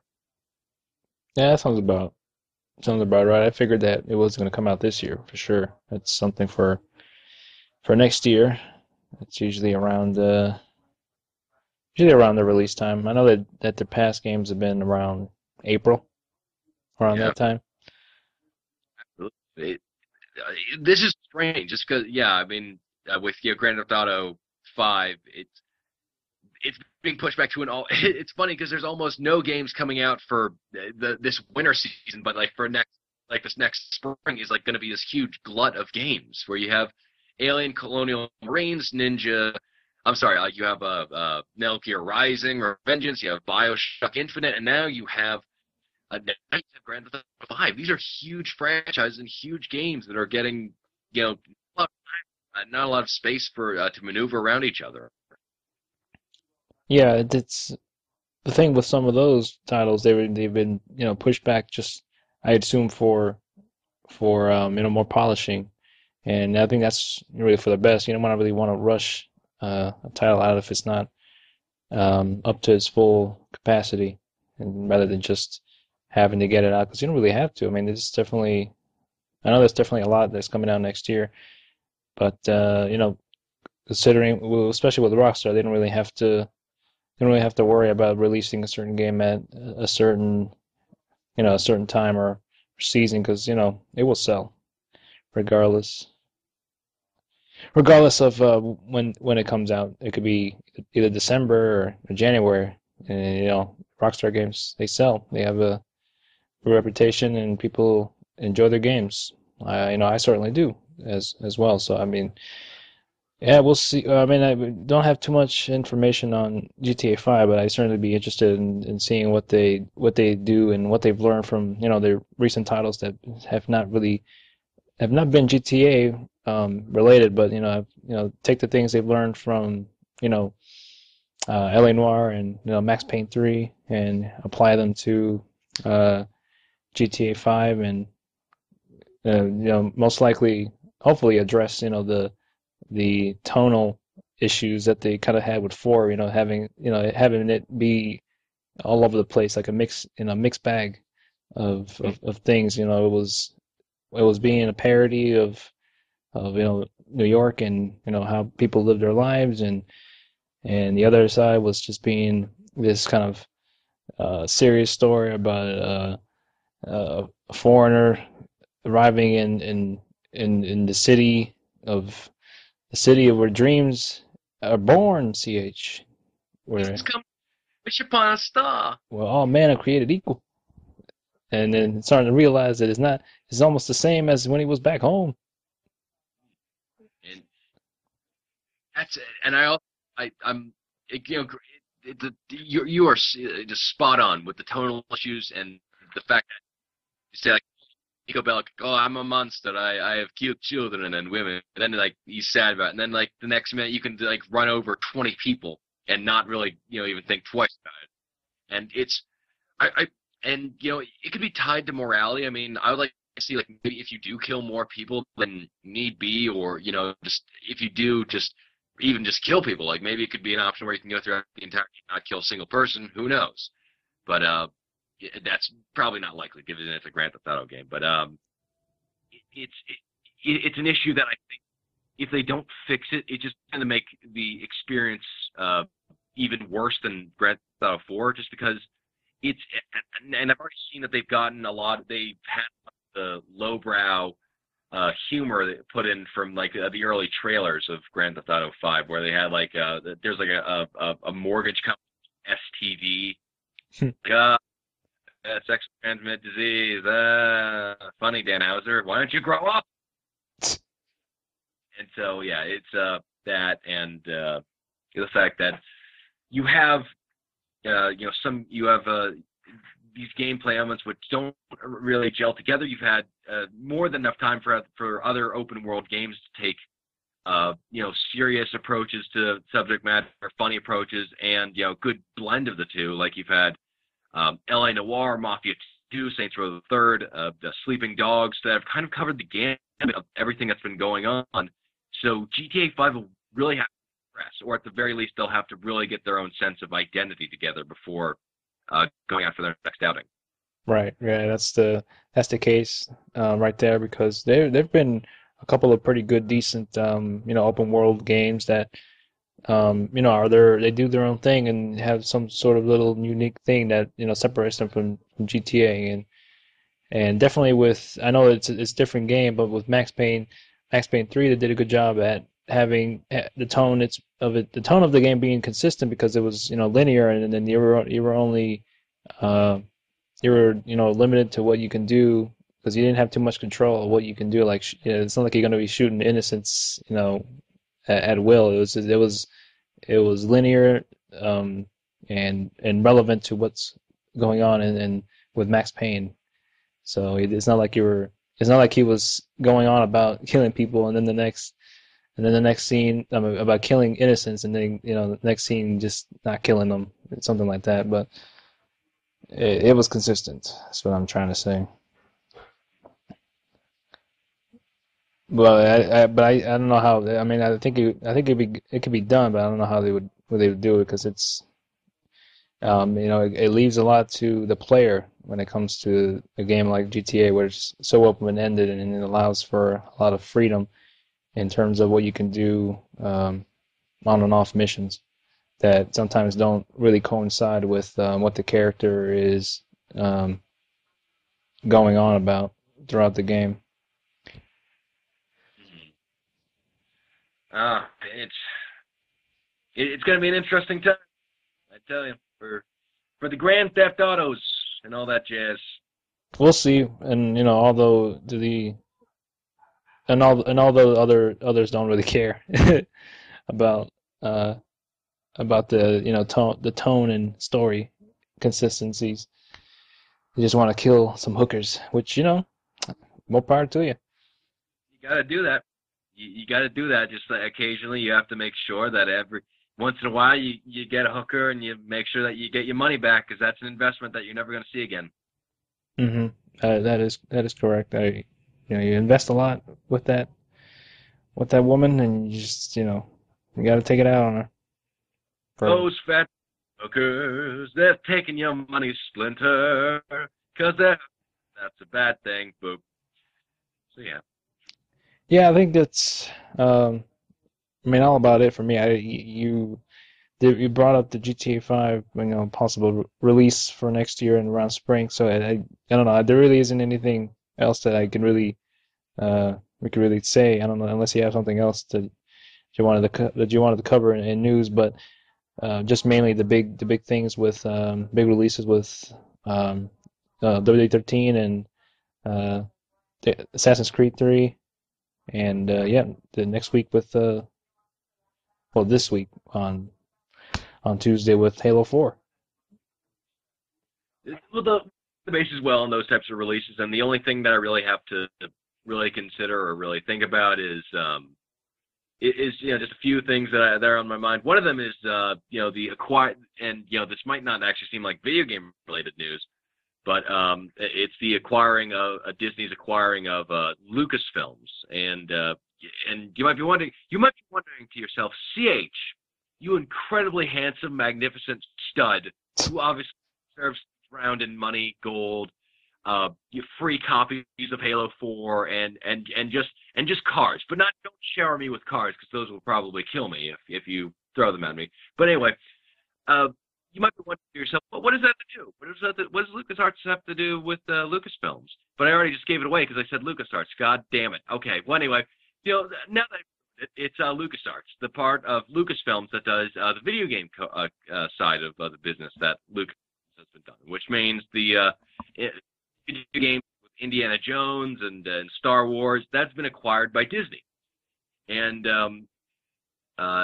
for that, Disney has gone on record saying that they are going to be focusing on more social and mobile gaming, which is just tragic, saddening, and really because you. I know LucasArts hasn't exactly been hitting it out of the park. I mean, biggest successes that they've had have been series versions of their own Indiana Jones and Star Wars properties, and the biggest things that they've done, the most well received games they've done so far is for this generation was for the Force Unleashed and Lucidity and Fracture. Those games were just not really good. I mean, I liked the story and the look of Force Unleashed, but the gameplay was kind of a little bit of a mess. But it was, the Force Unleashed was still fun. But then you had Force Unleashed 2, which was, disappointing, except for that section where you got to see what I actually looked like in real life. So thank you very much, LucasArts, for rendering me in just the right amount of detail, making sure that I was over my 20 feet as I am today. That's So, right. good on you, LucasArts, for that. But they haven't really been doing anything that original. I mean, they made it's so painful when you see the original Indiana Jones Next Generation teaser video where it's like Euphoria engine, where you get every punch. It's like you see Indiana Jones fighting on a car in a train car in San Francisco, and then Jones and the Staff Kings, which was terrible, to say the least, and just LucasArts has been really faltering as a company. They've done the route of Konami and Capcom and just trying to pump out more sequels to their big franchises without trying to actually put any of the quality in it. And uh, I I think they exactly been doing well this generation. I'm afraid that we are not going to be getting good games again, like, or at least console-based games like Knights of the Old Republic, or maybe we can get another Battlefront game, and that makes me sad. And it's really really unfortunate. And I don't want to jump to conclusions because they might give a section for console based video game players, and they're not watching Star Wars 1313. But this is just something that makes me a little bit cautious because they say mobile and social gaming. That makes my heart sink. Well, that's what's popular these days, so they probably might go the route with that. But I think there's still, room for making console games that don't really have to be, you know, attached to a franchise. I mean, I like to see newer IPs rather than another Star Wars game, but a cool Star Wars game, a good Star Wars game would be actually worth playing, or an Indiana Jones type of game. It would be cool. I mean, there was definitely potential with Force Unleashed 1 and 2.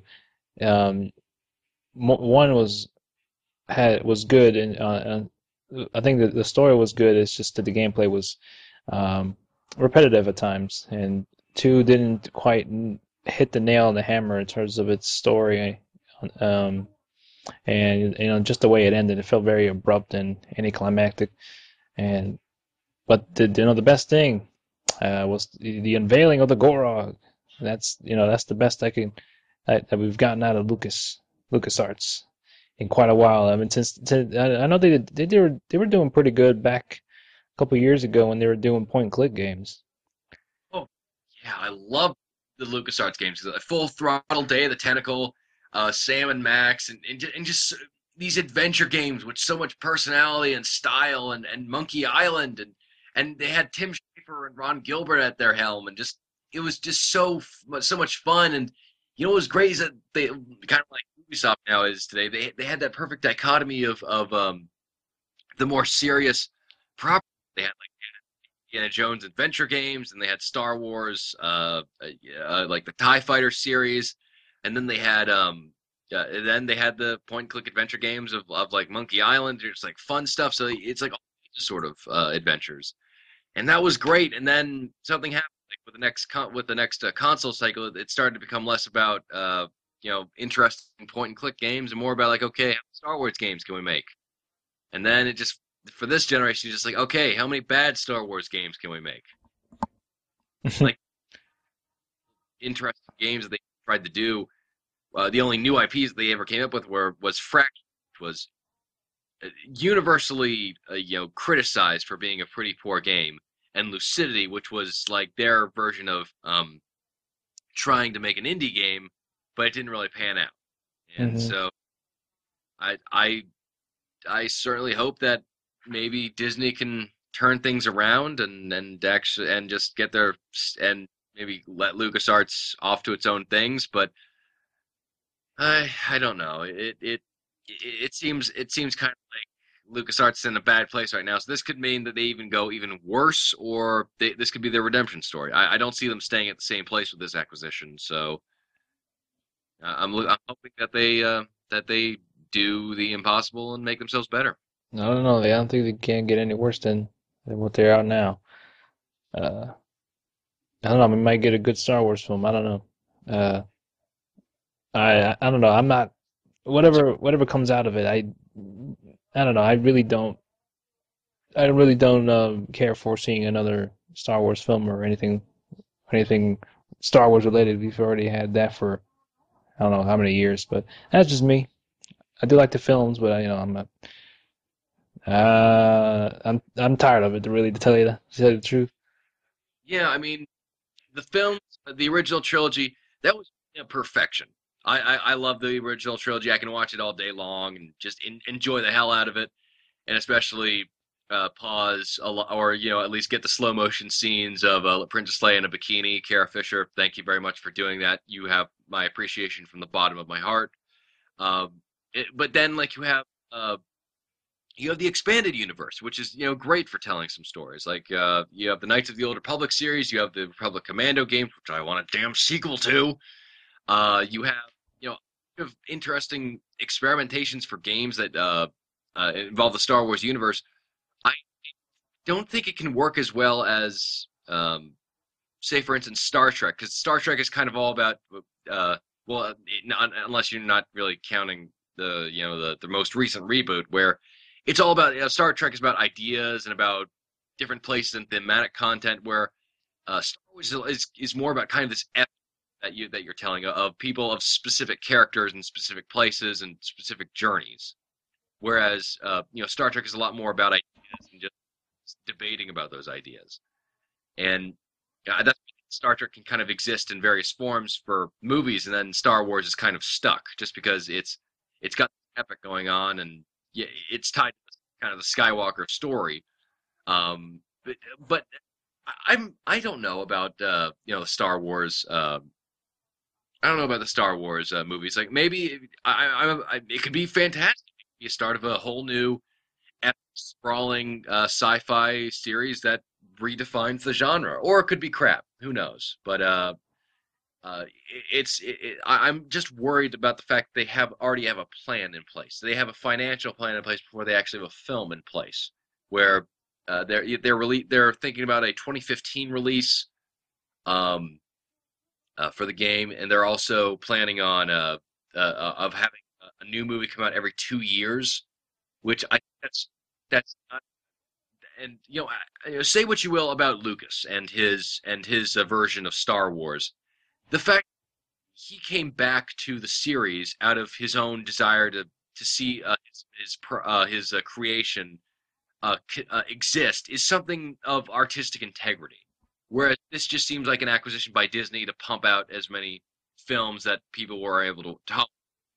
And while I know they respect the owners, like they're respecting Marvel and with their particular films, or with Pixar, this seems more blatantly more like a business plan than rather something that worked well with them, and that they respect the franchise and they respect the artistic integrity. Hmm. Yeah. And it just seems like that's the case there, but I don't know. We'll see. Time will tell. I'm not all against a new Star Wars film, man. I'm not one clamoring for one. I just rather have something new, like a newer IP, mostly from LucasArts rather than another Star Wars game. But who knows? It could be good, but just not clamoring for one.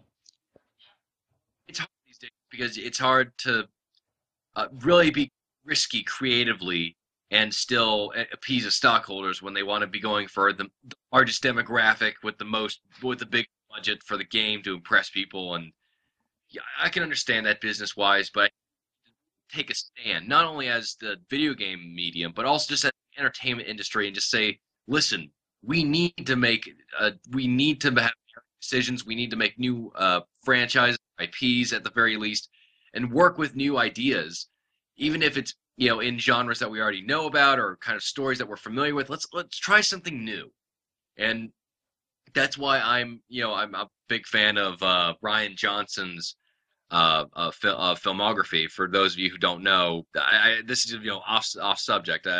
Ryan Johnson is the director of films like Brick and The Brothers Bloom, which are two incredible films. I love those two films with every fiber of my being, and also not to mention his newest movie Looper, which I'm actually planning on seeing in a little bit, where it's a time traveling movie, but it's about a man who's an assassin who kills people that are sent from the future to the past, kills them and disposes of them, and that nobody's gonna be looking for them in the past, so he kills people and then disposes of their bodies, and then he eventually has to kill off himself at some point in time, and so that's an interesting dynamic that I've never seen before in a film, and I'm just looking forward to finishing off that film and just thinking about it. And it's those kind of creative risks, or like Neil Blomkamp with District 9 and his new film Elysium, where they're taking risks, or Tarantino even, where he's working with familiar ground of like a war film, or his upcoming film Django Unchained, where you have a slave who's freed, who's on a revenge quest, and these kind of ideas I love, and I just wish that we could use a lot more of those in the entertainment medium, just because I think we're relying too much on franchises and familiar faces, like superhero films. They're good, and they're great sometimes, and fantastic, but I new breath of fresh air. You're 100% right there with regarding that. It's we've as with I think with more than just films, we rely too much on what's been built upon before, and not a lot of people, because of what you said about shareholders and things like that, and just afraid to take risks. Not a lot, they don't take risks. That's why a lot of whether it be directors or developers or filmmakers, they end up getting into this space where they feel that pumping out the same thing every year, it's going to be something that's going to last forever. Like pumping out the same thing with Star Wars, or just same, cliche, uninspired action films, rather than taking the risk and doing something different. That's why we got filmmakers like Tarantino and like you said, Ryan Johnson, making films that are you don't see a whole lot of. They're different and make you want to see it because it's different than the usual crap you get. And like the RZA making the man with the iron fist. That's different. Yeah, that is a fascinating just because it's an international cast and it's done by the RZA. Or every time I think about the RZA and how it's being spelled, I just think it's Irma God meme. I just think it's like Irma God, RZA. Like it's actually saying something that's actually part of a larger word, but it's been shortened just because of the Irma God kind of stuff. hmm Yeah, I mean, and I don't know of the quality of the film, but I just want to see it out of curiosity because it's a kung fu action movie with Russell Crowe in it. Can't ask for more. Oh, apparently he's the best thing in it, where he's just chewing up the scenery and apparently also the craft service table, just because he is apparently in this movie. So good on you, Russell Crowe, for finally making me look a little bit less in comparison. So thank you. If only Brad Pitt would have that much dedication like Russell Crowe did.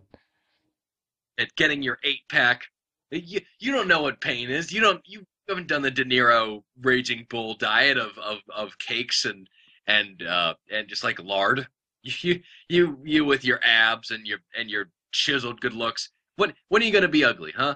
When are you gonna go to a movie and just like do the Charlize Theron thing where you just like, oh, that is not attractive. Like you haven't showered for 2 months. You kind of been living in a trash can. You've exfoliated with like liquefied skunk gas. Come on, like that. Stop being pretty, all right? I don't think you're. He's not a real actor. Get him. Oh yeah, I haven't seen Looper yet. I did want to see it, but I haven't checked it out yet. That and Seven Psychopaths as well. I do like the director of that. They did In Bruges. That was certainly a different film right there. Just originality, goddammit. Originality.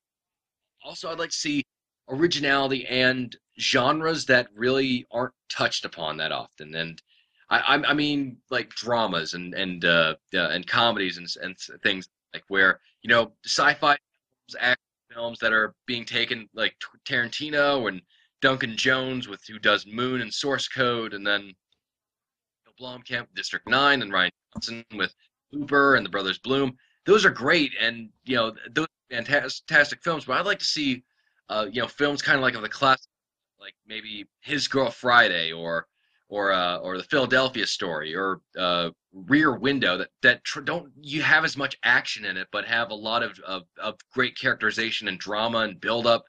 And like for instance, I was saying before, I mentioned 12 Angry Men, and I just recently watched that and favorited it under my YouTube page, and I love that film just because it's all about these 12 guys in a room debating over the innocence of this Mexican kid who was caught. The police say he stabbed his father to death, and so it's all about you are nothing. You don't know their names about the people in the jury, but over time you start to understand their personalities and who they are as people, and then it's a fascinating story. And I like to see more of that, where there's also a lot of drama. Like I love action. I love action when it's used really well, but I also want to have like the clip that we've really got is the Social Network, which was a fantastic film. I love that film just because it's all about this slow buildup of an empire, or wow man, what was it? I'd love to see also Argo because that's based on a real story, but also seems to be a little bit more grounded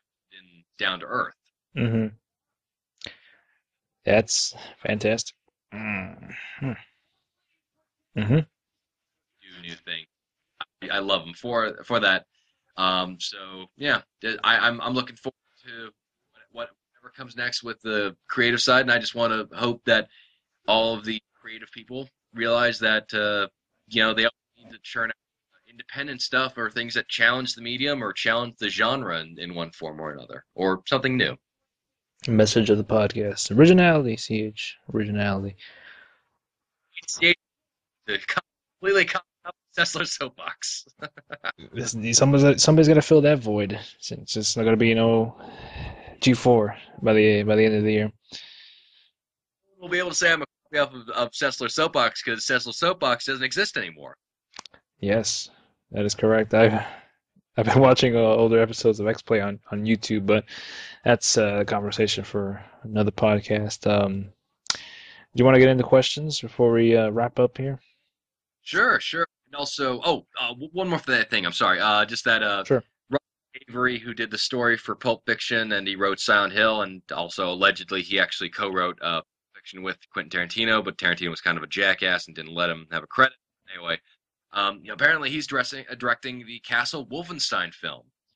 And This is being the film producers of Samuel Hadida and Panorama Media who've announced the project, and they said it's an evocative, glorious battle, the actual World War II, where it's a vaguely futuristic retro world as fun as Captain America. So they picked up some movies in there. So Roger Avery, who's actually written a lot of good films that I've really liked. Beowulf, Pulp Fiction, Silent Hill.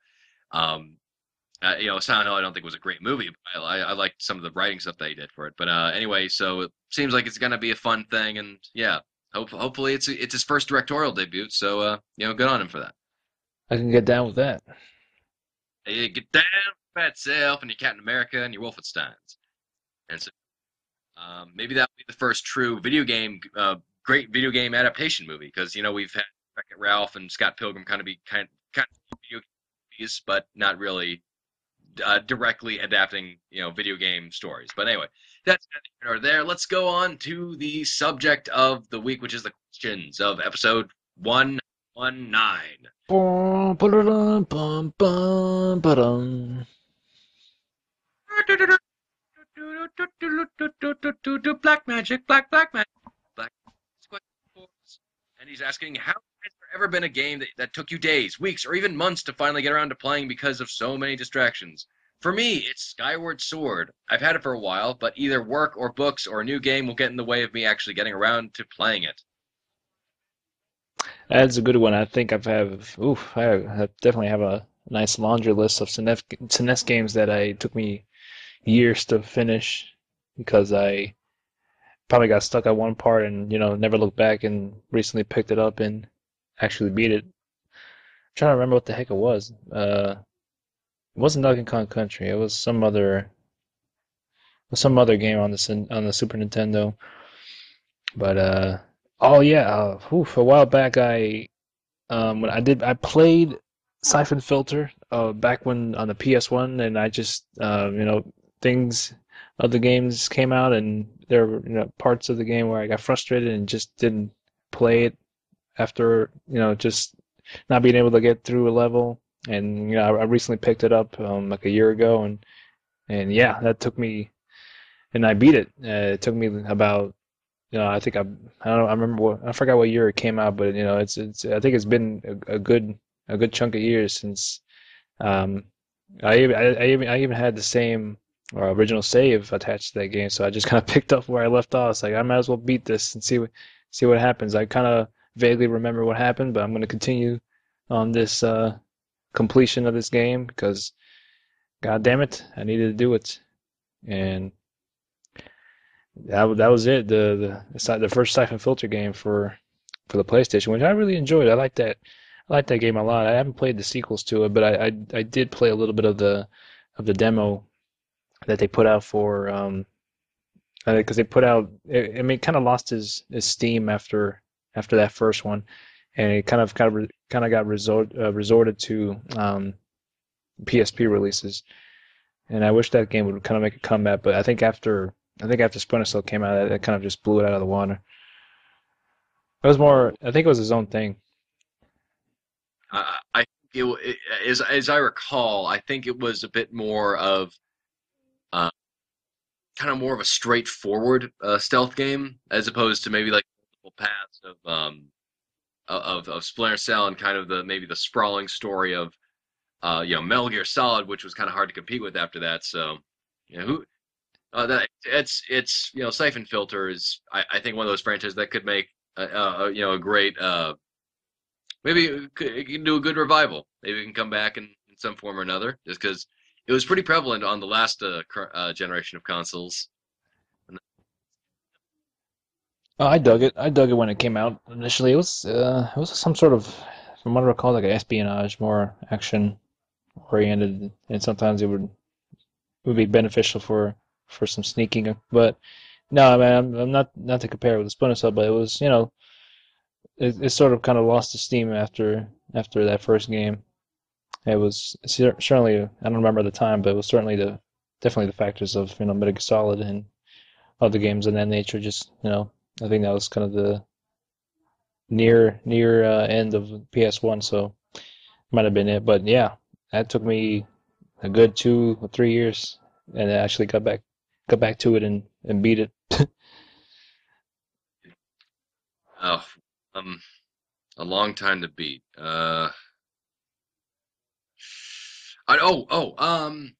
Donkey Kong 64. I don't know. I'm not sure if I talked about this one before, but um, I I could not beat the Donkey Kong 64 when I was a kid, just because, or when I originally got the Donkey Kong 64 cartridges, because the the ending required like a certain amount of unlockable um content where it's like you have to beat this boss, this boss, this boss, and get the keys.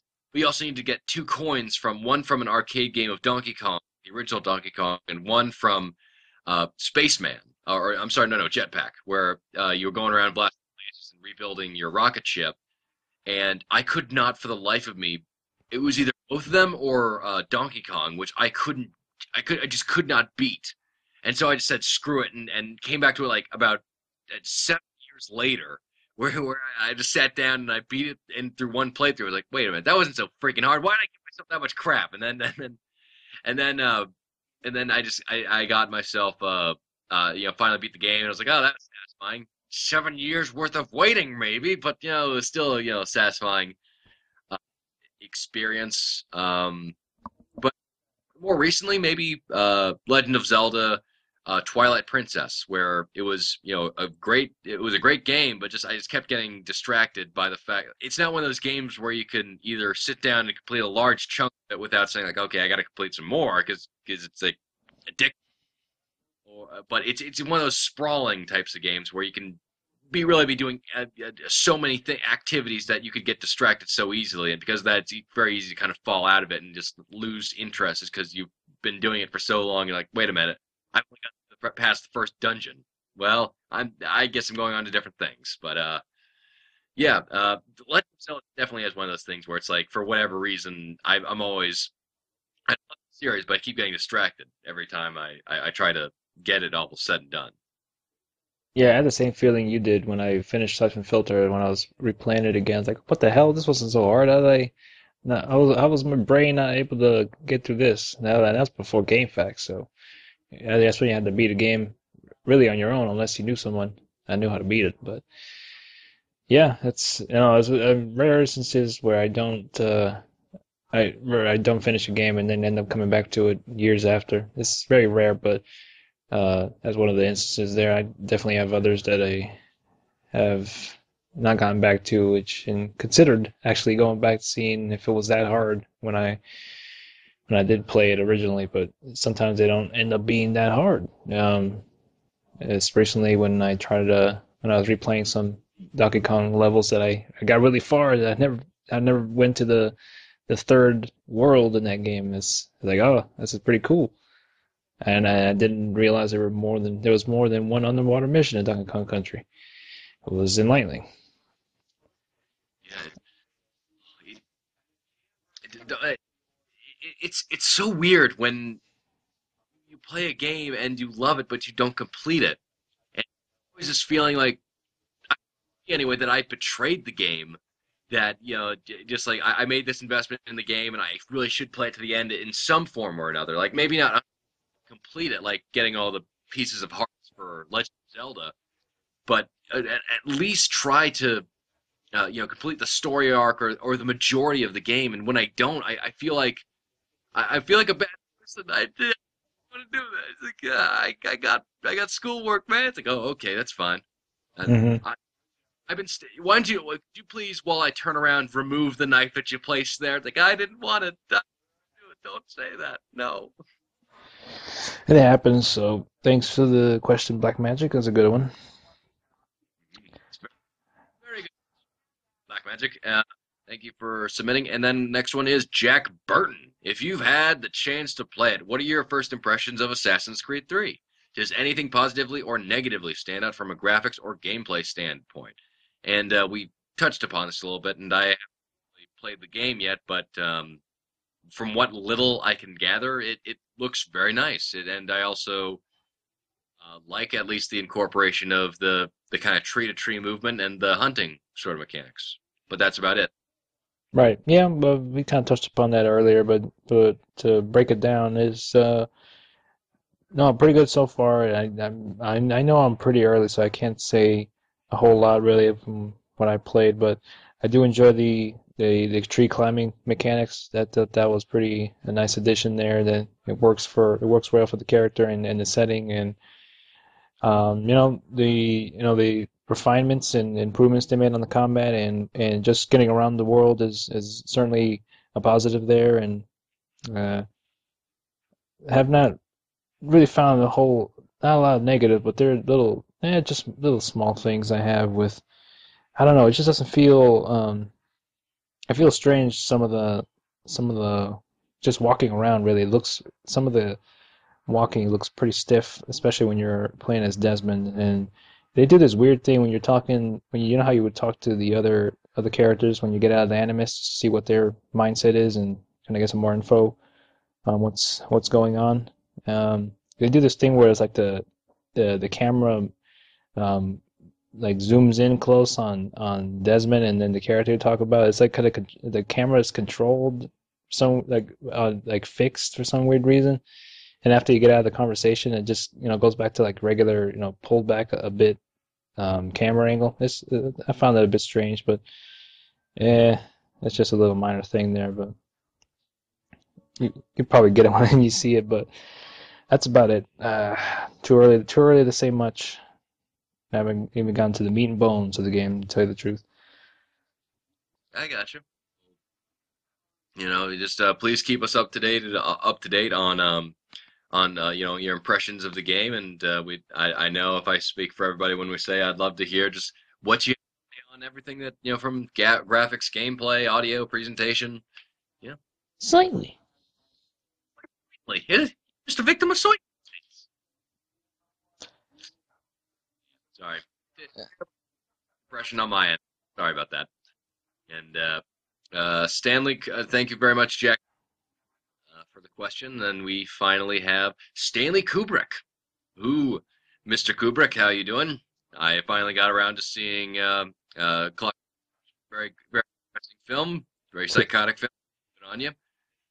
What are your feelings of the resurgence of the turn-based strategy game? I'm not really sure it's a big resurgence yet, but okay. I'm really referring to the recently released XCOM Enemy Unknown, a game that originally came out in 1995 and has a little change to it in terms of mechanics since then. I'm all for it. I don't particularly really enjoy turn-based strategy games. I have played some. I can see where the appeal is, but it's just no very tedious to me. I don't know. I can never really get into them. I'm sure XCOM um is pretty good, but I've heard some things about it. It's just not my cup of tea really. I just don't have the patience for that. I tried playing Fallout Fallout 2 a while back when they were giving that out away on GoodOldGames.com. It was fine, but couldn't get into it. I'm just not a huge fan of turn-based games. Yeah. Turn-based games, I think, are probably more than any other genre the hardest to get into, just because they require dedication in terms of figuring out the strategy, but you can't really. It's not like long-term strategy where you can play like one game of understanding the mechanics of everything for years and years. I know somebody's gonna probably throw up a video to prove me wrong, but it turn-based strategy fan because I like being in like I be the armchair general. I love being like actually on the battlefield as it were, and just getting into vehicles and piloting them and shooting the guns and taking out at the enemies just like at that level. And but yeah, I there's an occasional RTS